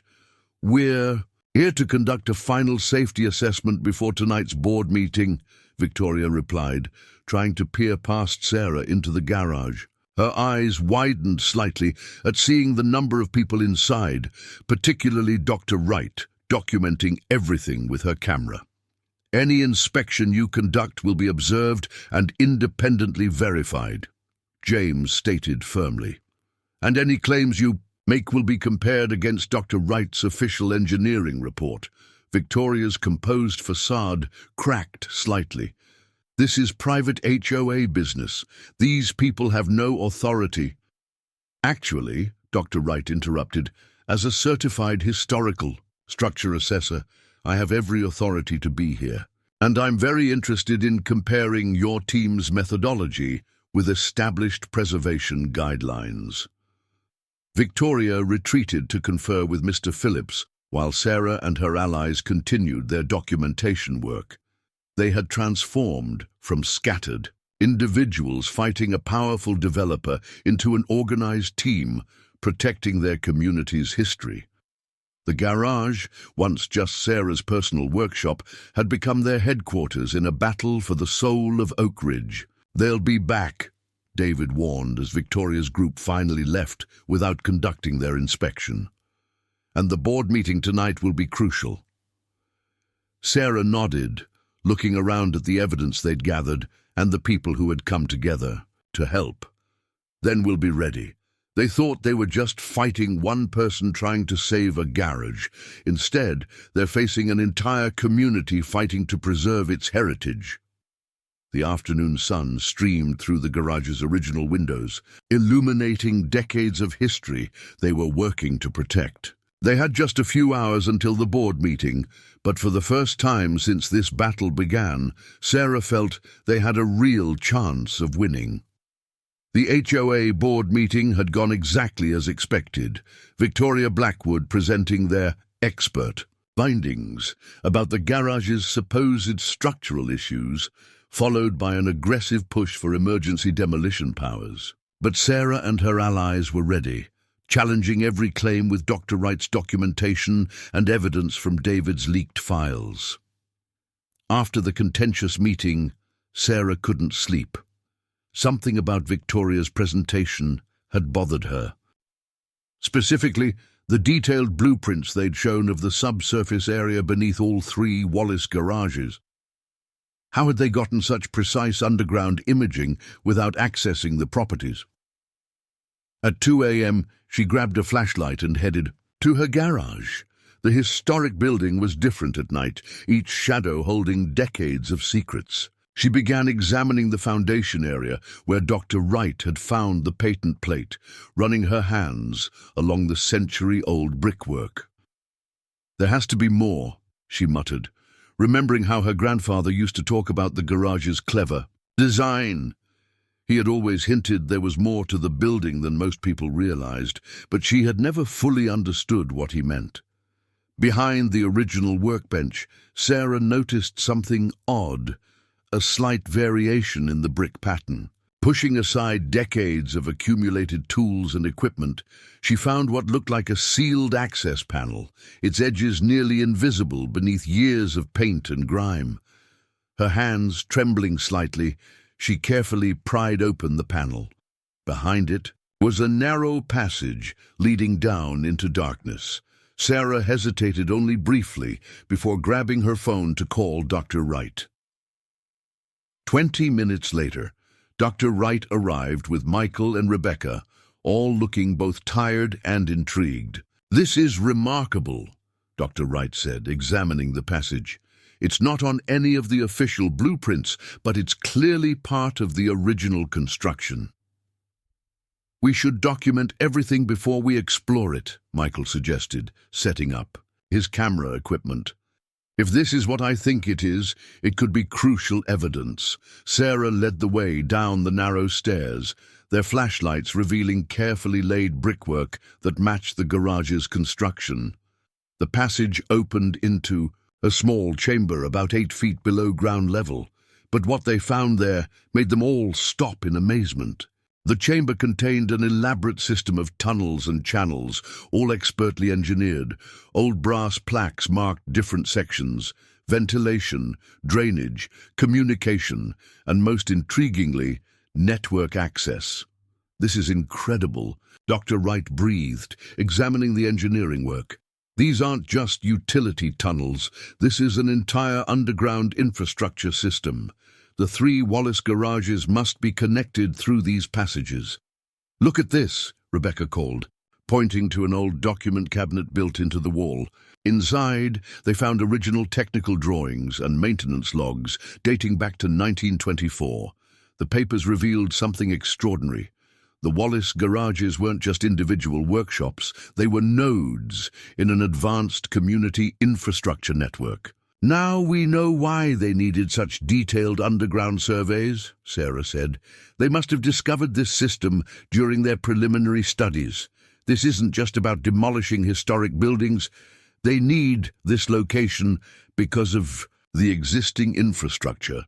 Michael was photographing everything, his camera flash illuminating decades of industrial history. "These tunnels are a preservation goldmine. They prove the Wallace garages were far more significant than anyone realized." But their exploration was interrupted by a sound from above. Car doors closing, footsteps on gravel. Sarah quickly checked her phone's security camera feed. 2 men were examining the garage's exterior with professional-grade scanning equipment. "Late-night survey team," Rebecca whispered. "They're probably trying to map these tunnels without alerting anyone." They killed their flashlights, listening to the footsteps move around the garage above. Through a ventilation grate, they could hear fragments of conversation, definitely picking up the network layout. "Need to mark the access points. Blackwood wants full subsurface maps by morning." Sarah felt a surge of anger. They were literally working in the dark to document her property without permission. But that anger turned to concern when she heard their next exchange. "What about the resident?" "Don't worry about her. Once the emergency order goes through tomorrow, she won't have any choice but to clear out. Dr. Wright gripped Sarah's arm in warning, preventing her from making any noise that might give away their presence. They waited in tense silence until the surveyors finally left, their vehicle's engine fading into the night. "They're planning to move tomorrow," Sarah said, as they carefully emerged from the tunnel. "That's why Victoria was so confident at the board meeting. They're not waiting for approval. They're going to force the issue. But now we know why this location is so valuable to them," Dr. Wright said, reviewing the historical documents. They'd found these tunnels are a masterpiece of civil engineering. The Heritage Innovation Center isn't just being built here because of the surface properties. They want to repurpose this entire underground infrastructure network. Michael was already calling James, despite the late hour. "We need to get an emergency protection order first thing in the morning. These tunnels change everything. They're not just historically significant, they're an extraordinary example of early 20th century urban planning." Sarah looked around her garage with new appreciation. All these years, she'd been working above a hidden piece of automotive history. Her grandfather had known about it, had protected it, and now it was her turn to ensure it survived. "Get everything ready to file at dawn," she told the others. "If they're planning to move tomorrow, we need to beat them to it. This isn't just about preserving buildings anymore. It's about protecting an entire network of historical innovation that they want to destroy." As her allies gathered the evidence and prepared their strategy, Sarah stood in her garage, feeling the weight of responsibility. She wasn't just fighting for her property now. She was fighting to preserve a remarkable piece of engineering history that had been hidden beneath their feet all along. Dawn found Sarah and her team racing against time. While James rushed to file the emergency protection order, Sarah and Dr. Wright were documenting every inch of the underground tunnels they'd discovered. The morning light filtering through the garage's windows cast long shadows over their work, adding urgency to their task. "These maintenance logs are extraordinary," Dr. Wright said, carefully photographing each yellowed page. "They don't just record repairs, they document an entire maintenance protocol that was decades ahead of its time. Look at these ventilation calculations from 1924. They're essentially an early form of environmental control system." Sarah was examining a series of brass plates she'd found mounted near the tunnel entrance. Each one bore a different patent number and date. "Dr. Wright, these aren't just for the garage design. There are separate patents for the ventilation system, the communication network, even something called an integrated community infrastructure hub." Michael, who had been researching the patent numbers on his laptop, suddenly straightened. "Sarah, this is bigger than we thought. These patents weren't just filed by Edmund Wallace. They were co-registered with the Department of Transportation's Advanced Planning Division. This wasn't just a private project. It was a government-sponsored prototype for future urban development." Their discovery was interrupted by Rebecca bursting through the door. "You need to see this," she said, holding up her tablet. "I've been monitoring Modern Heritage Solutions' internal communications since David gave us access. They just received approval for something called Project Legacy. It's their full development plan for the entire underground network. The documents revealed Modern Heritage Solutions' true intentions. The Heritage Innovation Center was just a cover. They plan to convert the historic tunnel system into a modern infrastructure hub for autonomous vehicle testing and smart city technology. "Look at these specs," Dr. Wright said, examining the plans. "They're not just planning to repurpose the tunnels, they're going to expand them. The entire neighborhood would be undermined. No wonder they need all 3 Wallace garages demolished. They're planning to use them as access points for a massive underground construction project." Sarah felt her heart sink as she realized the full implications. This isn't just about preserving historic buildings anymore. If they start drilling and expanding these tunnels, The entire neighborhood could be at risk, Dr. Wright finished. These passages were engineered specifically for their original purpose. Any major modifications could destabilize the whole system. Just then, David called with more urgent news. They're moving up their timeline. Victoria just called an emergency session of the HOA board for noon today. They're going to try to push through the demolition order before you can file for protection. Sarah looked at her watch. Just 4 hours to compile all their evidence and prepare their defense. But as she studied the maintenance logs and patent documents, she noticed something strange. These tunnels weren't just built for vehicles, she said slowly. Look at these markings. Community archive, historical repository. Following her hunch, Sarah began examining the tunnel walls. More carefully, behind a section of old shelving, they found another hidden panel. This one opened to reveal a small room filled with boxes of documents, films, and photographs, a perfectly preserved time capsule of Oak Ridge's automotive history. This is incredible, Michael breathed, carefully examining the materials. Original design documents, correspondence between Wallace and the Department of Transportation, photographs of the community in the 1920s. This isn't just a garage network, it's a purposely preserved historical archive. Among the documents, they found something crucial. The original community charter from 1924, which included specific provisions for protecting and maintaining the Wallace garage network. More importantly, it predated any HOA authority and was filed with both the state and federal government. This is exactly what we need, Dr. Wright said triumphantly. This charter proves the garages and tunnel system are protected by federal transportation guidelines. The HOA has no authority to approve their demolition. Sarah quickly photographed everything, while Michael carefully catalogued each item. The historical repository was a treasure trove of evidence, not just of the garage's significance, but of its legal protected status. Rebecca was already updating James with their findings. He says to get everything to him immediately. He's requesting an emergency hearing with the County Preservation Board. If we can prove federal involvement in the original project, it'll force a full historical review before any demolition can be approved. As they worked to document their discoveries, they could hear vehicles arriving outside. Through the garage windows, Sarah saw Victoria Blackwood's car pull up, followed by several others. The HOA board members were gathering early, likely to coordinate their strategy before the emergency session.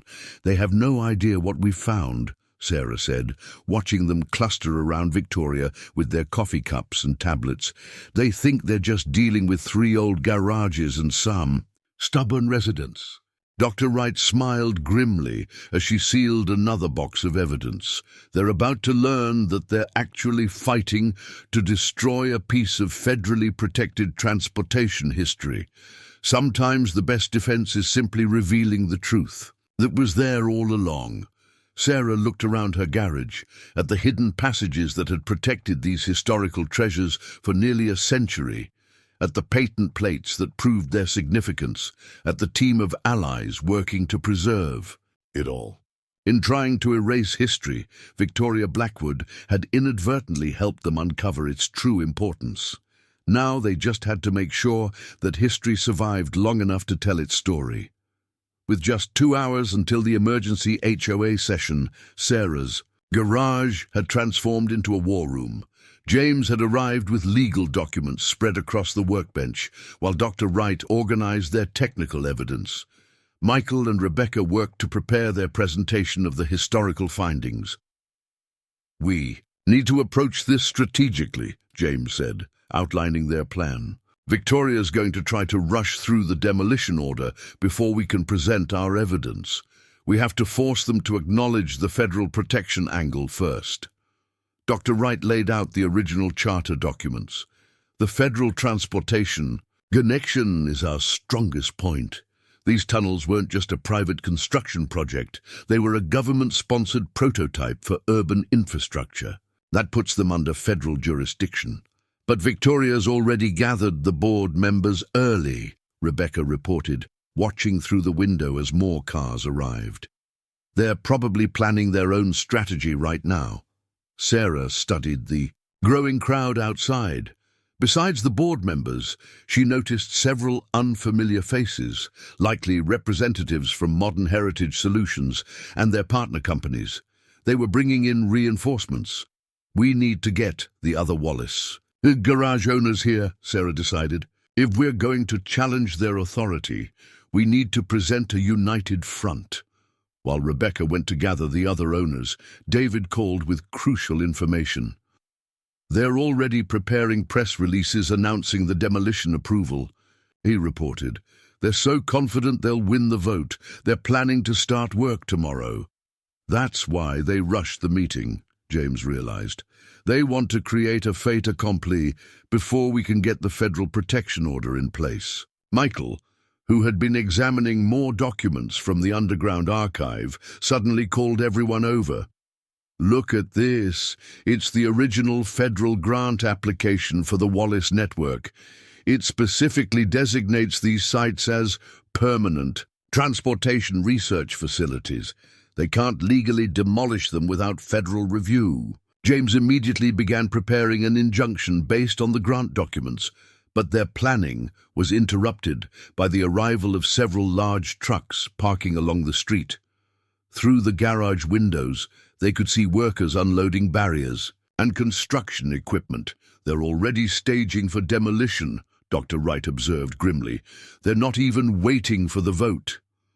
Sarah felt a surge of anger at their arrogance, but she forced herself to focus on their strategy. They had the evidence, the legal backing, and most importantly, the truth on their side. Now they just needed to present it in a way that couldn't be ignored or dismissed. Here's what we do, she said, gathering everyone around the workbench. We don't just defend the garages. We expose their entire plan. The unauthorized surveys, the hidden development agenda, the violation of federal protections. We make this bigger than just a local HOA dispute. James nodded, organizing their documents into clear presentation order. We start with the federal charter, then move to the historical significance, then reveal their actual development plans. We need to show this isn't about property maintenance. It's about them trying to illegally seize protected historical sites.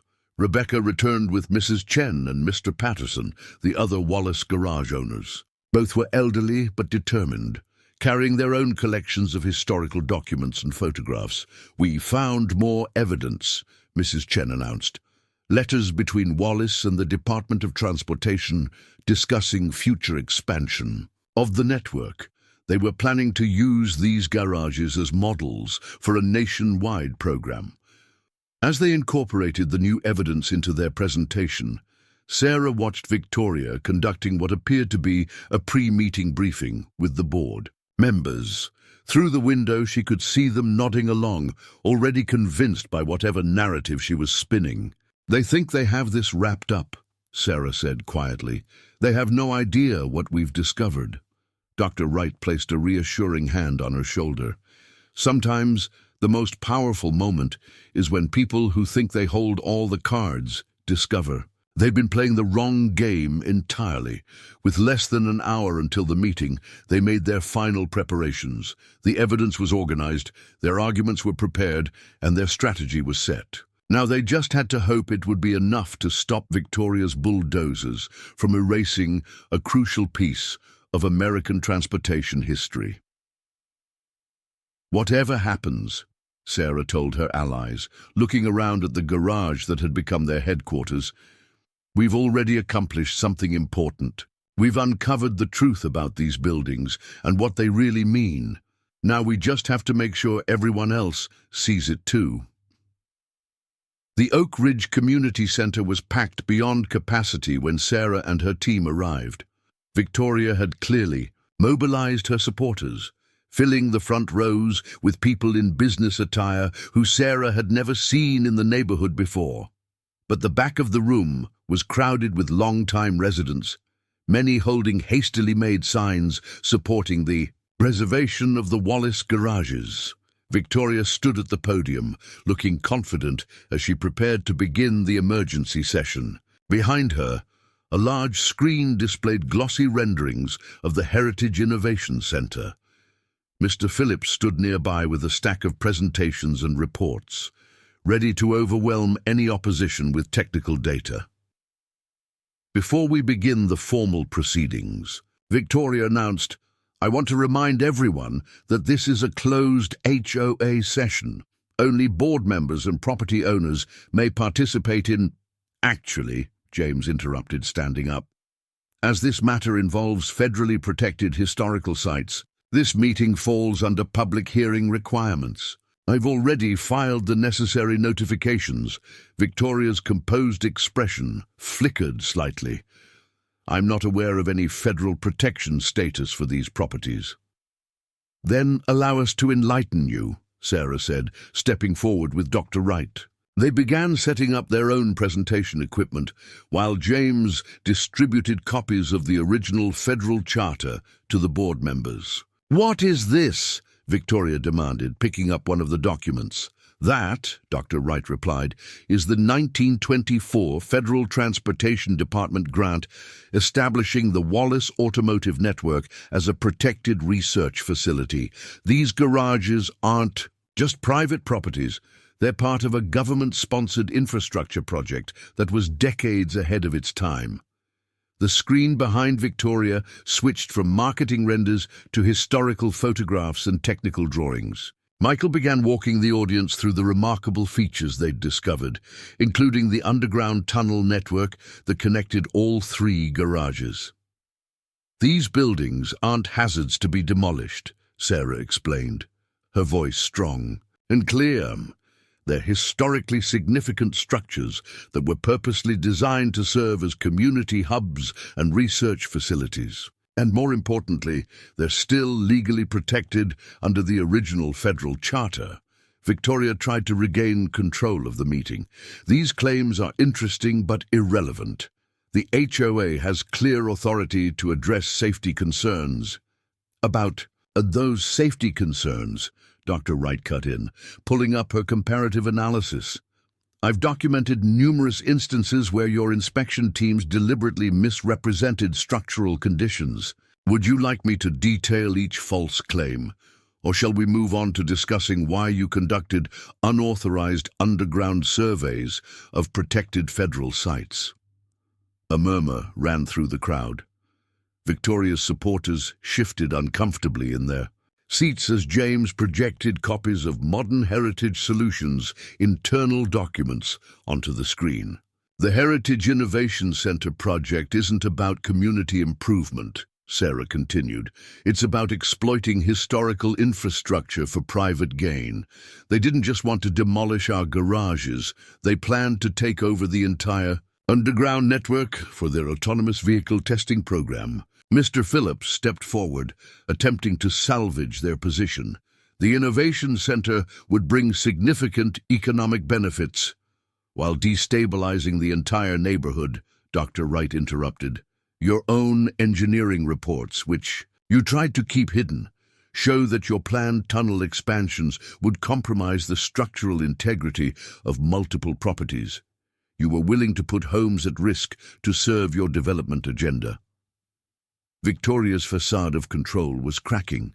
"These are mere allegations." "No," James said firmly. "These are documented facts. Facts that the State Historic Preservation Office, the Department of Transportation, and several federal agencies are very interested in reviewing, particularly your attempt to demolish protected structures without proper authorization." Mrs. Chen stood up, her voice shaking with emotion. "I've lived next to my Wallace garage for 40 years. My husband maintained it according to the original specifications, just like everyone before us. We knew these buildings were special, but we never knew just how important they were to American history." More residents began standing, sharing their own connections to the garages. Stories of community gatherings, car restorations, and generations of families working in these historic spaces. The mood in the room was shifting dramatically. Victoria made one last attempt to regain control. The board still has the authority to vote on this matter. Actually, James said, holding up another document, we've just received an emergency injunction from the federal court.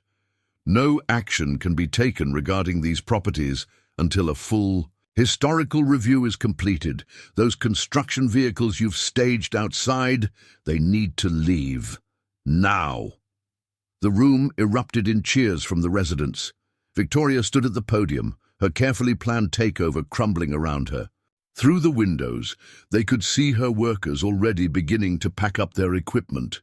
Sarah looked around at her neighbors, her allies, and her garage, still standing, still protected, still holding its century of secrets and innovation. They hadn't just saved 3 buildings. They'd preserved a unique piece of American automotive and urban planning history. But as Victoria huddled with her team, speaking urgently into phones and shuffling papers, Sarah knew this wasn't over. They'd won this battle, but modern heritage. Solutions wouldn't give up their plans easily. The war to protect Oak Ridge's heritage was just beginning. The day after their dramatic confrontation at the HOA meeting, Sarah was amazed to find dozens of people gathered outside her garage. News of the hidden tunnel network and the federal protection status had spread quickly, drawing historians, architecture enthusiasts, and preservationists from across the state. "This is extraordinary," said Professor Martin Lewis, head of urban studies at the State University, examining the original ventilation system. Wallace wasn't just building garages, he was creating a prototype for sustainable urban development. These buildings were generations ahead of their time. Local news crews had set up their equipment across the street, broadcasting live segments about what they were calling the Wallace discovery. Sarah watched as Dr. Wright gave her 3rd interview of the morning, expertly explaining the historical significance of the network. "These aren't just automotive workshops," Dr. Wright told the reporters. "They're living laboratories of innovation. The principles Wallace developed here, integrated community spaces, sustainable ventilation, adaptive infrastructure, these are concepts we're only now beginning to fully appreciate." Inside the garage, Michael was leading tours for small groups of architectural students, showing them the hidden access panel to the tunnel network. "Notice the craftsmanship," he pointed out. "Every detail was purposefully designed. Even the brick pattern serves a specific function in the overall system." Rebecca rushed in, barely containing her excitement. "Sarah, you won't believe who just called. The National Trust for Historic Preservation wants to feature the Wallace garages in their upcoming documentary about American innovation. They're sending a film crew next week." But the most surprising visitor was Eleanor Martinez, the state's senior transportation planner. She arrived with a team of engineers, eager to study the tunnel network's design. "This could change how we think about urban infrastructure," Eleanor explained, examining the original blueprints. "Wallace's integrated approach, combining transportation, community spaces, and sustainable design, it's exactly what we're trying to achieve in modern city planning." As Sarah showed Eleanor the maintenance logs and technical drawings, more visitors arrived. Classic car enthusiasts, drawn by news of the automotive history, brought photographs of their own Wallace-era vehicles. Local families came with stories about how the garages had served as community gathering places during significant moments in Oak Ridge's history. "My grandfather used to talk about these buildings," one elderly resident told Sarah. "He said they were more than just garages. They were the heart of the neighborhood." Now we know he meant that literally, with those tunnels connecting everything together. By afternoon, preservation societies from neighboring towns had arrived, worried about similar developments threatening their own historic structures. They shared stories of aggressive developers and endangered buildings, eager to learn from. Oak Ridge's successful resistance. "What you've done here is incredible," said Maria Santos, head of the State Preservation Alliance. "You haven't just saved these buildings, you've shown everyone why they're worth saving. That's going to help preservation efforts across the state." James arrived with more good news. "The federal protection order has been expanded," he announced. "They're not just protecting the garages, they're designating the entire underground network as a National Historic Engineering Landmark. Modern heritage solutions can't touch any of it, but the most touching support came from the local automotive community. Dozens of classic car owners had organized an impromptu rally, lining the streets with vintage vehicles. Many had been restored. In Wallace garages over the decades, their histories intertwined with the buildings they were now helping to protect. "This is what they were afraid of," Rebecca observed, watching the growing crowd. "Not just the legal protection, but the community coming together. They wanted to erase this history before people realized what they were losing." Sarah noticed David Chen moving through the crowd, documenting everything with his camera. He'd become an unexpected hero in the preservation effort, his leaked documents providing crucial evidence of modern heritage solutions' true intentions. "Victoria's not going to give up easily," he warned, showing Sarah some new internal emails. "They're already revising their plans, trying to find ways around the federal protection order.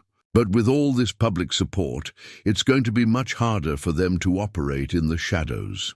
As the day progressed, the gathering evolved into an impromptu community celebration. People shared stories, examined historical artifacts, and toured the garage's features. The very building that Victoria had declared a hazard was proving its value as a vibrant community space. Mrs. Henderson appeared with a stack of old photographs she'd found in her attic. "Look at this," she said, showing Sarah a picture from the 1950s. "That's your grandfather's first classic car show.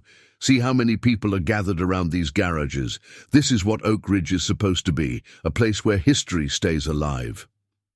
Sarah looked around at the crowd, at the mix of long-time residents and new supporters, all united in their appreciation for what these buildings represented. The Wallace garages weren't just surviving, they were being rediscovered, their significance finally understood and celebrated. "You know what the best part is?" Dr. Wright said, joining Sarah as they watched the community gathering. "Every person who learns about this place becomes another guardian of its history. Victoria thought she could erase these buildings by declaring them obsolete. Instead, she's helped us show everyone why they're irreplaceable." The hearing room at the State Historic Preservation Office was packed as Sarah and her team prepared to present their case for permanent protection status. Over the past week, support for the Wallace garages had grown far beyond Oak Ridge, drawing preservation advocates and urban planning experts from across the country. "All rise," the clerk announced as the 5-member preservation board entered. Sarah noticed that Victoria Blackwood and her team were conspicuously absent, represented only by their corporate attorneys who sat stiffly in their dark suits, clutching thick binders of counter-arguments. Dr. Wright led their presentation, methodically laying out the historical and architectural significance of the Wallace network. The projector displayed detailed images of the innovative features they'd discovered, while physical evidence from the underground archive was carefully arranged on tables before the board. "What we have here," Dr. Wright explained, gesturing to the original blueprints, "is not just a collection of historic buildings. The Wallace Automotive Network represents a crucial moment in American urban development, when our communities first began grappling with how to integrate automotive culture into daily life." Professor Lewis, who had become one of their strongest advocates, presented next. "These structures pioneered concepts we're only now rediscovering in modern sustainable architecture. The ventilation systems, the the community integration, the adaptive use spaces. Wallace wasn't just building garages, he was creating a blueprint for future urban planning. Eleanor Martinez, from the Department of Transportation, provided crucial testimony about the network's continued relevance. The infrastructure solutions developed in these buildings could inform our current challenges with urban mobility. This isn't just about preserving the past, it's about learning from it. Modern heritage solutions attorneys tried to argue that the buildings could be documented and then recreated within their new development. "We're not destroying history," one lawyer insisted. "We're reimagining it for the modern era." But Sarah was ready for this argument. She stepped forward with the maintenance logs and historical photographs. "These buildings aren't just architectural specimens to be reproduced," she said, her voice firm. "They're living workshops that have served our community for nearly a century. Every oil stain on the floor, every worn groove in the workbenches, every adaptation made over decades of use. These tell the story of American automotive culture in a way no modern reproduction could." The Preservation Board was particularly interested in the underground tunnel network. This level of infrastructure integration was unprecedented for its time, one board member noted, examining the original technical drawings. "And you say these systems are still functional?" "Completely," Dr. Wright confirmed. "The ventilation design is so efficient that it's actually superior to many modern systems. Wallace's engineering was truly ahead of its time." As their evidence mounted, the corporate attorneys looked increasingly uncomfortable. Their prepared arguments about safety hazards and property values seemed hollow against the weight of historical significance and community value being demonstrated. The turning point came when Maria Santos, from the State Preservation Alliance, presented their community impact study. "Since the discovery of the tunnel network, we've documented over 500 personal stories connected to these buildings. They're not just structures. They're the physical anchors of community memory and identity." To illustrate this, they played a short video they'd compiled. It showed decades of community gatherings, car shows, restoration projects, and daily life centered around the Wallace garages. The footage culminated with recent scenes of people coming together to protect and celebrate these spaces. The board members watched intently, particularly noting how the garages continued to serve their original purpose as community hubs. "This is remarkable," the board chair commented. "We rarely see historic structures that have maintained such consistent and relevant use over nearly a century." After 4 hours of testimony, the board called a brief recess to deliberate. Sarah and her team waited anxiously in the hallway, while Modern Heritage Solutions attorneys huddled over their phones, presumably reporting back to Victoria. When the board reconvened, their decision was unanimous. "Based on the overwhelming evidence presented," the chair announced, "we are granting permanent protection status to the Wallace Automotive Network, including all 3 garage structures and the complete underground infrastructure system." The room erupted in cheers, but the board wasn't finished. "Furthermore," the chair continued, "we are recommending the entire network for designation as a National Historic Civil Engineering Landmark. The innovative design and continued functionality of these structures represent a significant achievement in American urban development." Modern Heritage Solutions attorneys quickly packed up their materials and left, but Sarah barely noticed. She was too busy hugging Dr. Wright, Rebecca, and all the others who had helped make this victory possible. "This is just the beginning," Professor Lewis said excitedly. "With this level of protection and recognition, we can start a proper restoration and documentation project. These buildings have so much more to teach us." Outside the hearing room, reporters gathered to cover the decision. Sarah watched as Dr. Wright expertly explained the significance of the ruling, while James detailed the legal protections now in place. The Wallace garages weren't just saved. They were finally being recognized for their true historical and Cultural value. Your grandfather would be so proud, Mrs. Henderson said softly, squeezing Sarah's hand. He always said these buildings were special. Now everyone knows just how right he was. As they left the state building, Sarah noticed the sun setting behind the city skyline. Somewhere in Oak Ridge, her garage stood as it had for nearly a century. Not just surviving, but finally understood and protected for future generations to appreciate. The day after the Preservation Board's ruling, Sarah arrived at her garage to find a very different scene from the hostile surveillance she'd grown used to. Instead of Victoria's intimidating black SUVs, the street was lined with vehicles from the State Historical Society, architectural preservation teams, and documentary filmmakers. The atmosphere had completely transformed from siege to celebration. "You'll want to see this," Rebecca called from her laptop set up inside the garage. She pulled up the local news website, where the headline read, "Modern Heritage Solutions withdraws. Development plans following historic designation." Below was a terse press release from the company, attempting to spin their retreat as a strategic redirection of resources. "Look at the stock market's reaction," David added, showing them another screen. Modern Heritage Solutions' share price had dropped significantly as investors responded to news of their failed project and the public relations backlash. But the most satisfying development came from James, who arrived with even bigger news. "The HOA board called an emergency session this morning," he announced, holding up official documents.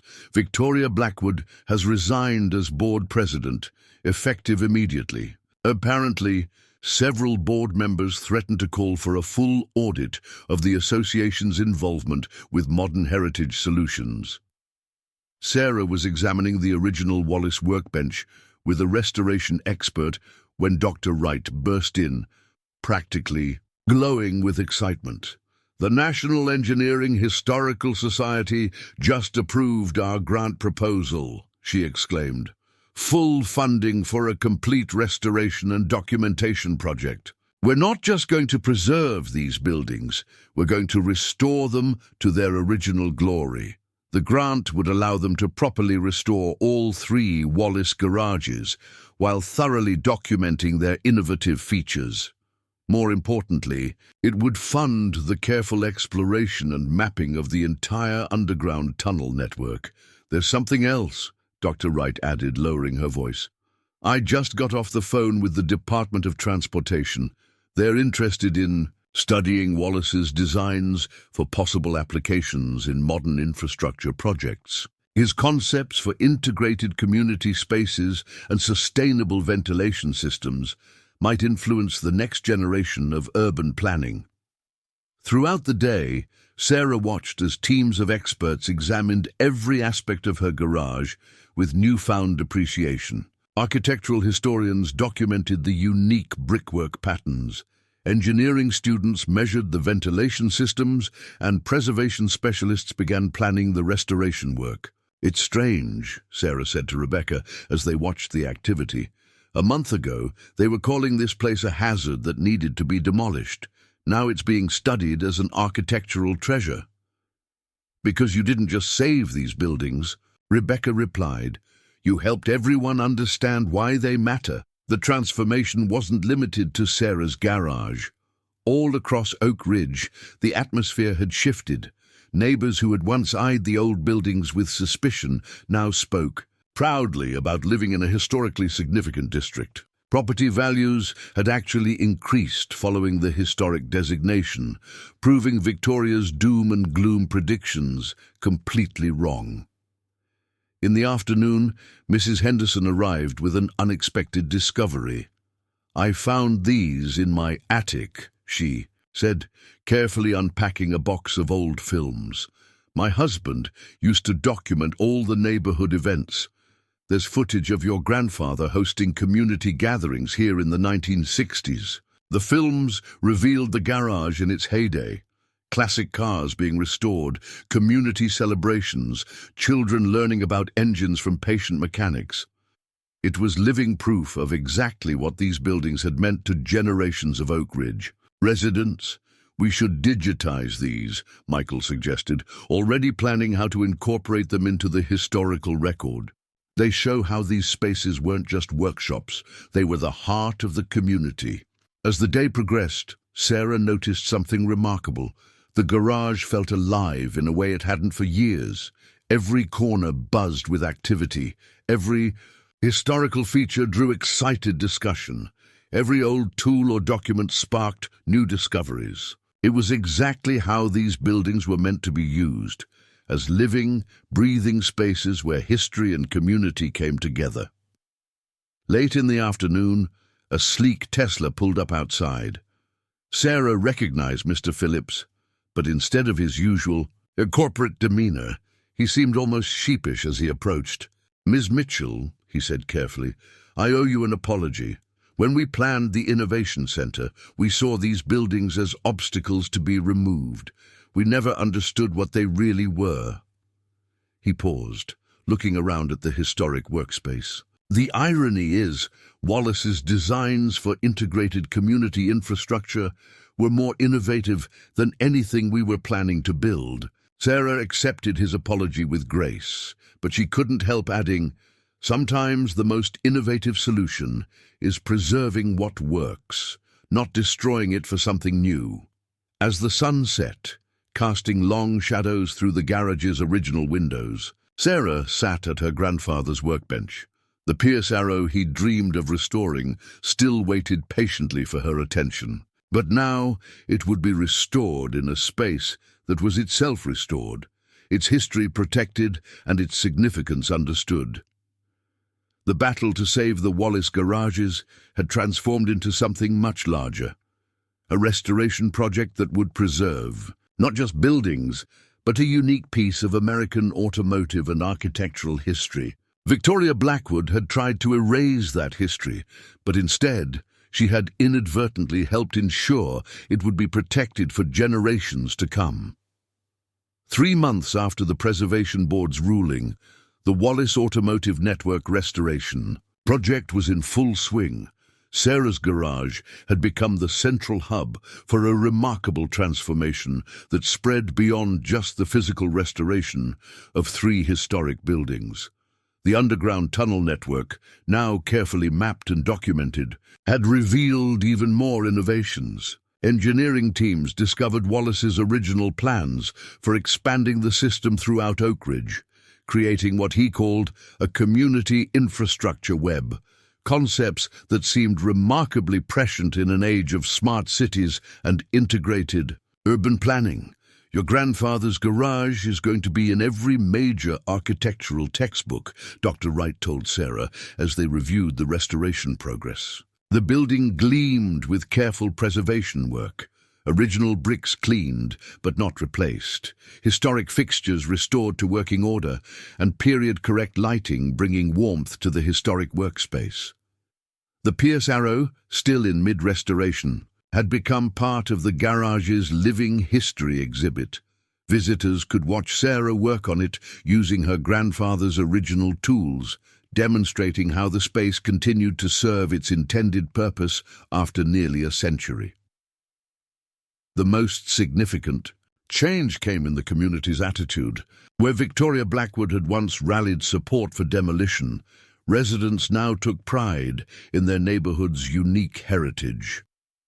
The HOA, under new leadership, had even established a historical preservation committee, with Sarah as its technical advisor. "Look at this," Rebecca said, showing Sarah the latest community newsletter. Local businesses were organizing classic car shows, automotive history tours, and educational programs centered around the Wallace garages. The very features Victoria had condemned as obsolete were now drawing visitors from across the country. David Chen, who had risked his career to expose modern heritage solutions plans, had found a new calling. He now worked for the State Historic Preservation Office, helping other communities protect their architectural heritage. "What happened here in Oak Ridge," he explained, showed everyone that progress doesn't mean erasing history. The department, of Transportation had launched a study of Wallace's infrastructure designs, finding principles that could inform modern urban planning. He wasn't just building garages, Eleanor Martinez explained during a site visit. He was creating a blueprint for how communities could grow while preserving their character. Sarah watched as another tour group explored her garage, their faces lighting up at each historic detail. The building that Victoria had declared a hazard now stood as a testament to the value of preservation. The carefully restored workspaces, the preserved tools, the documented history, everything told a story of innovation and community that had almost been lost. "You didn't just save these buildings," Mrs. Henderson said, joining Sarah at the workbench. "You helped us remember why they mattered in the first place." As the sun set through the original windows, casting familiar shadows across the historic workspace, Sarah felt a deep sense of satisfaction. The garage wasn't just a preserved relic, it was a living, working testament to the power of community and the importance of protecting our architectural heritage. Modern heritage solutions had tried to erase this history in the name of progress. Instead, they had inadvertently helped ensure it would be protected and celebrated for generations to come. The Wallace garages hadn't just survived, they had been recognized for what they truly were, irreplaceable treasures that connected past, present and future in the heart of Oak Ridge. 1 year after the preservation battle began, Sarah stood in her garage preparing for a special ceremony. The National Historic Engineering Landmark Dedication Plaque was ready to be unveiled, marking the Wallace Automotive Network's official recognition as a site of national significance. The space had evolved beautifully. The restoration work had revealed the full genius of Wallace's design while preserving the character that made it special. The original workbench, now carefully restored, still held her grandfather's tools. The Pierce arrow, finally completed, gleamed in the morning, light streaming through the historic windows. "Ready for the big moment?" Dr. Wright asked, entering with a group of preservation officials. The ceremony would mark more than just the landmark designation. It was celebrating the launch of the Wallace Center for Historic Preservation, a new organization dedicated to protecting architectural heritage across the state.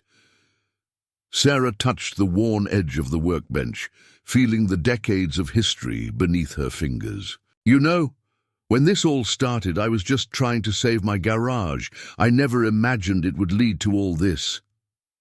The garage that Victoria Blackwood had condemned as obsolete now housed a thriving combination of working automotive workshop and living museum. Students came to study Wallace's innovations, preservationists learned restoration techniques, and classic car enthusiasts gathered to share their passion for automotive history. More importantly, the battle to save the Wallace garages had sparked a movement. Other communities facing similar development pressures had reached out, learning from Oak Ridge's experience. The documentation they'd gathered, the legal strategies they'd developed, and the community organizing techniques they'd used had become a blueprint for preservation efforts nationwide. "Sometimes," Mrs. Henderson said, joining them, "it takes almost losing something to realize how precious it really is." The ceremony drew hundreds of people. Former opponents, including some previous HOA board members, now spoke proudly about their historic district. Victoria's plans for synthetic heritage had been replaced by authentic preservation, proving that progress didn't require destroying the past. As Sarah prepared to unveil the landmark plaque, she thought about her grandfather. He had understood what these buildings truly were, not just garages, but living workshops where history stayed alive through continued use and care. The plaque would make it official, but the real preservation happened every day in the ongoing life of these remarkable spaces. The garage that had almost been demolished now stood as proof that some things were worth fighting for. Not just buildings, but the stories, innovations, and community connections they contained. What Victoria had seen as an obstacle to progress had become a bridge between past and future, showing how historic preservation could enrich rather than hinder a community's growth. Sarah looked around at the gathered crowd. Preservationists, neighbours, car enthusiasts and students, all drawn together by these historic buildings. The Wallace garages hadn't just been saved, they had been rediscovered, their significance finally understood and celebrated by a community that had almost lost them. The landmark designation wasn't just a victory for 3 old garages. It was a reminder that progress didn't mean erasing history, and that sometimes the most innovative solution was preserving and learning from what came before. 2 years after saving the Wallace garages, Sarah found herself speaking at the first National Conference on Community Heritage Preservation. The Oak Ridge story had become a case study in successful historic preservation, inspiring similar efforts across the country. Innovation doesn't always mean building something new, she told the packed auditorium. Sometimes it means recognizing and preserving the innovations that came before us. The Wallace Center for Historic Preservation, headquartered in her restored garage, had grown into a respected institution. Its preservation guidelines, based on their experience fighting modern heritage solutions, had helped other communities protect their historic structures. The underground tunnel network, now fully restored, served as a living laboratory for studying early 20th century urban planning. Dr. Wright, who had become the center's technical director, had developed new restoration techniques specifically for historic automotive structures. What we learned from the Wallace garages changed how we approach preservation, she explained. These aren't just old buildings. They're repositories of engineering knowledge that's still relevant today. The Department of Transportation had implemented several of Wallace's design principles in their new urban infrastructure projects. The integrated community spaces, sustainable ventilation systems, and adaptive use concepts he had pioneered were finding new applications in modern city planning. Most significantly, the state legislature had passed the Wallace Act, requiring thorough historical review before any demolition of potential heritage structures. The law, inspired by Oak Ridge's battle, provided strong protections for historic buildings while promoting responsible development that respected community heritage. Victoria Blackwood's modern heritage solutions had undergone a complete transformation. After their failed attempt to demolish the Wallace garages, they had faced increasing scrutiny of their development practices. Eventually, facing public pressure and legal challenges, they had reinvented themselves as a genuine heritage preservation firm, with David Chen ironically becoming their chief preservation consultant. The other Wallace garage owners had turned their restored buildings into specialized workshops and educational spaces. Mrs. Chen's garage housed a classic car restoration school, while Mr. Patterson's had become a museum of automotive innovation. Together with Sarah's working garage, they formed a living historical district that drew visitors and preservationists from around the world. Oak Ridge itself had changed dramatically. The neighborhood that Victoria had tried to modernize had, instead, become a model for how communities could preserve their heritage while embracing the future. Property values had soared as people sought homes in what was now recognized as a uniquely historic district. The Wallace garages taught us something important, Sarah reflected, walking through her beautifully restored workspace. Historic preservation isn't about freezing the past. It's about maintaining a living connection to the innovations and community spirit that shaped our neighborhoods.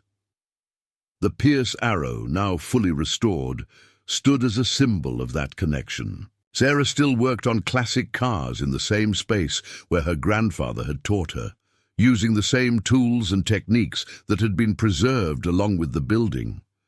But now, she also taught those skills to a new generation, ensuring the knowledge wouldn't be lost. The landmark plaque on her garage wall told only part of the story. The real legacy was in the community that had come together to save these buildings, the preservation movement they had inspired, and the understanding that progress didn't have to come at the expense of history. What had started as one woman's fight to save her grandfather's garage had grown into something much larger, a testament to the power of community action and the enduring value of architectural heritage. The Wallace garages hadn't just survived, they had helped change how America thought about preservation, progress, and the places where past and future met. 5 years after the battle to save the Wallace garages began, Sarah sat at her grandfather's restored workbench, watching the sunset through the historic windows. The garage hadn't just survived, it had thrived, becoming part of a national movement that changed how communities viewed their architectural heritage. The Wallace Automotive Network was now featured in architectural textbooks, urban planning studies, and preservation guides. What Victoria Blackwood had dismissed as obsolete had become a model for sustainable urban development, proving that historic structures could serve modern needs while maintaining their character. The underground tunnel network, fully restored and partially opened for educational tours, drew engineers and urban planners studying Wallace's innovative designs. The ventilation systems, community integration, and infrastructure solutions he developed had found new relevance in an era of smart cities and sustainable development. Oak Ridge had transformed from a neighborhood fighting to preserve its character into a nationally recognized historic district. The 3 Wallace garages formed the heart of a thriving community where history lived alongside progress. Classic car shows, restoration workshops, and educational programs filled the calendar, keeping the spaces alive with activity just as Wallace had intended. The Pierce Arrow, now a regular feature at automotive heritage events, stood as a symbol of continuity. Sarah still used it to teach young mechanics the skills her grandfather had passed down to her, ensuring that both the physical space and the knowledge it contained would survive for future generations. The preservation movement sparked by their fight had spread far beyond Oak Ridge.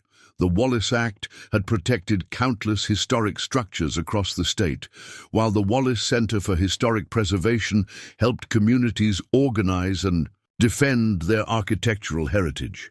Victoria's failed attempt to erase history had instead helped ensure it would be protected.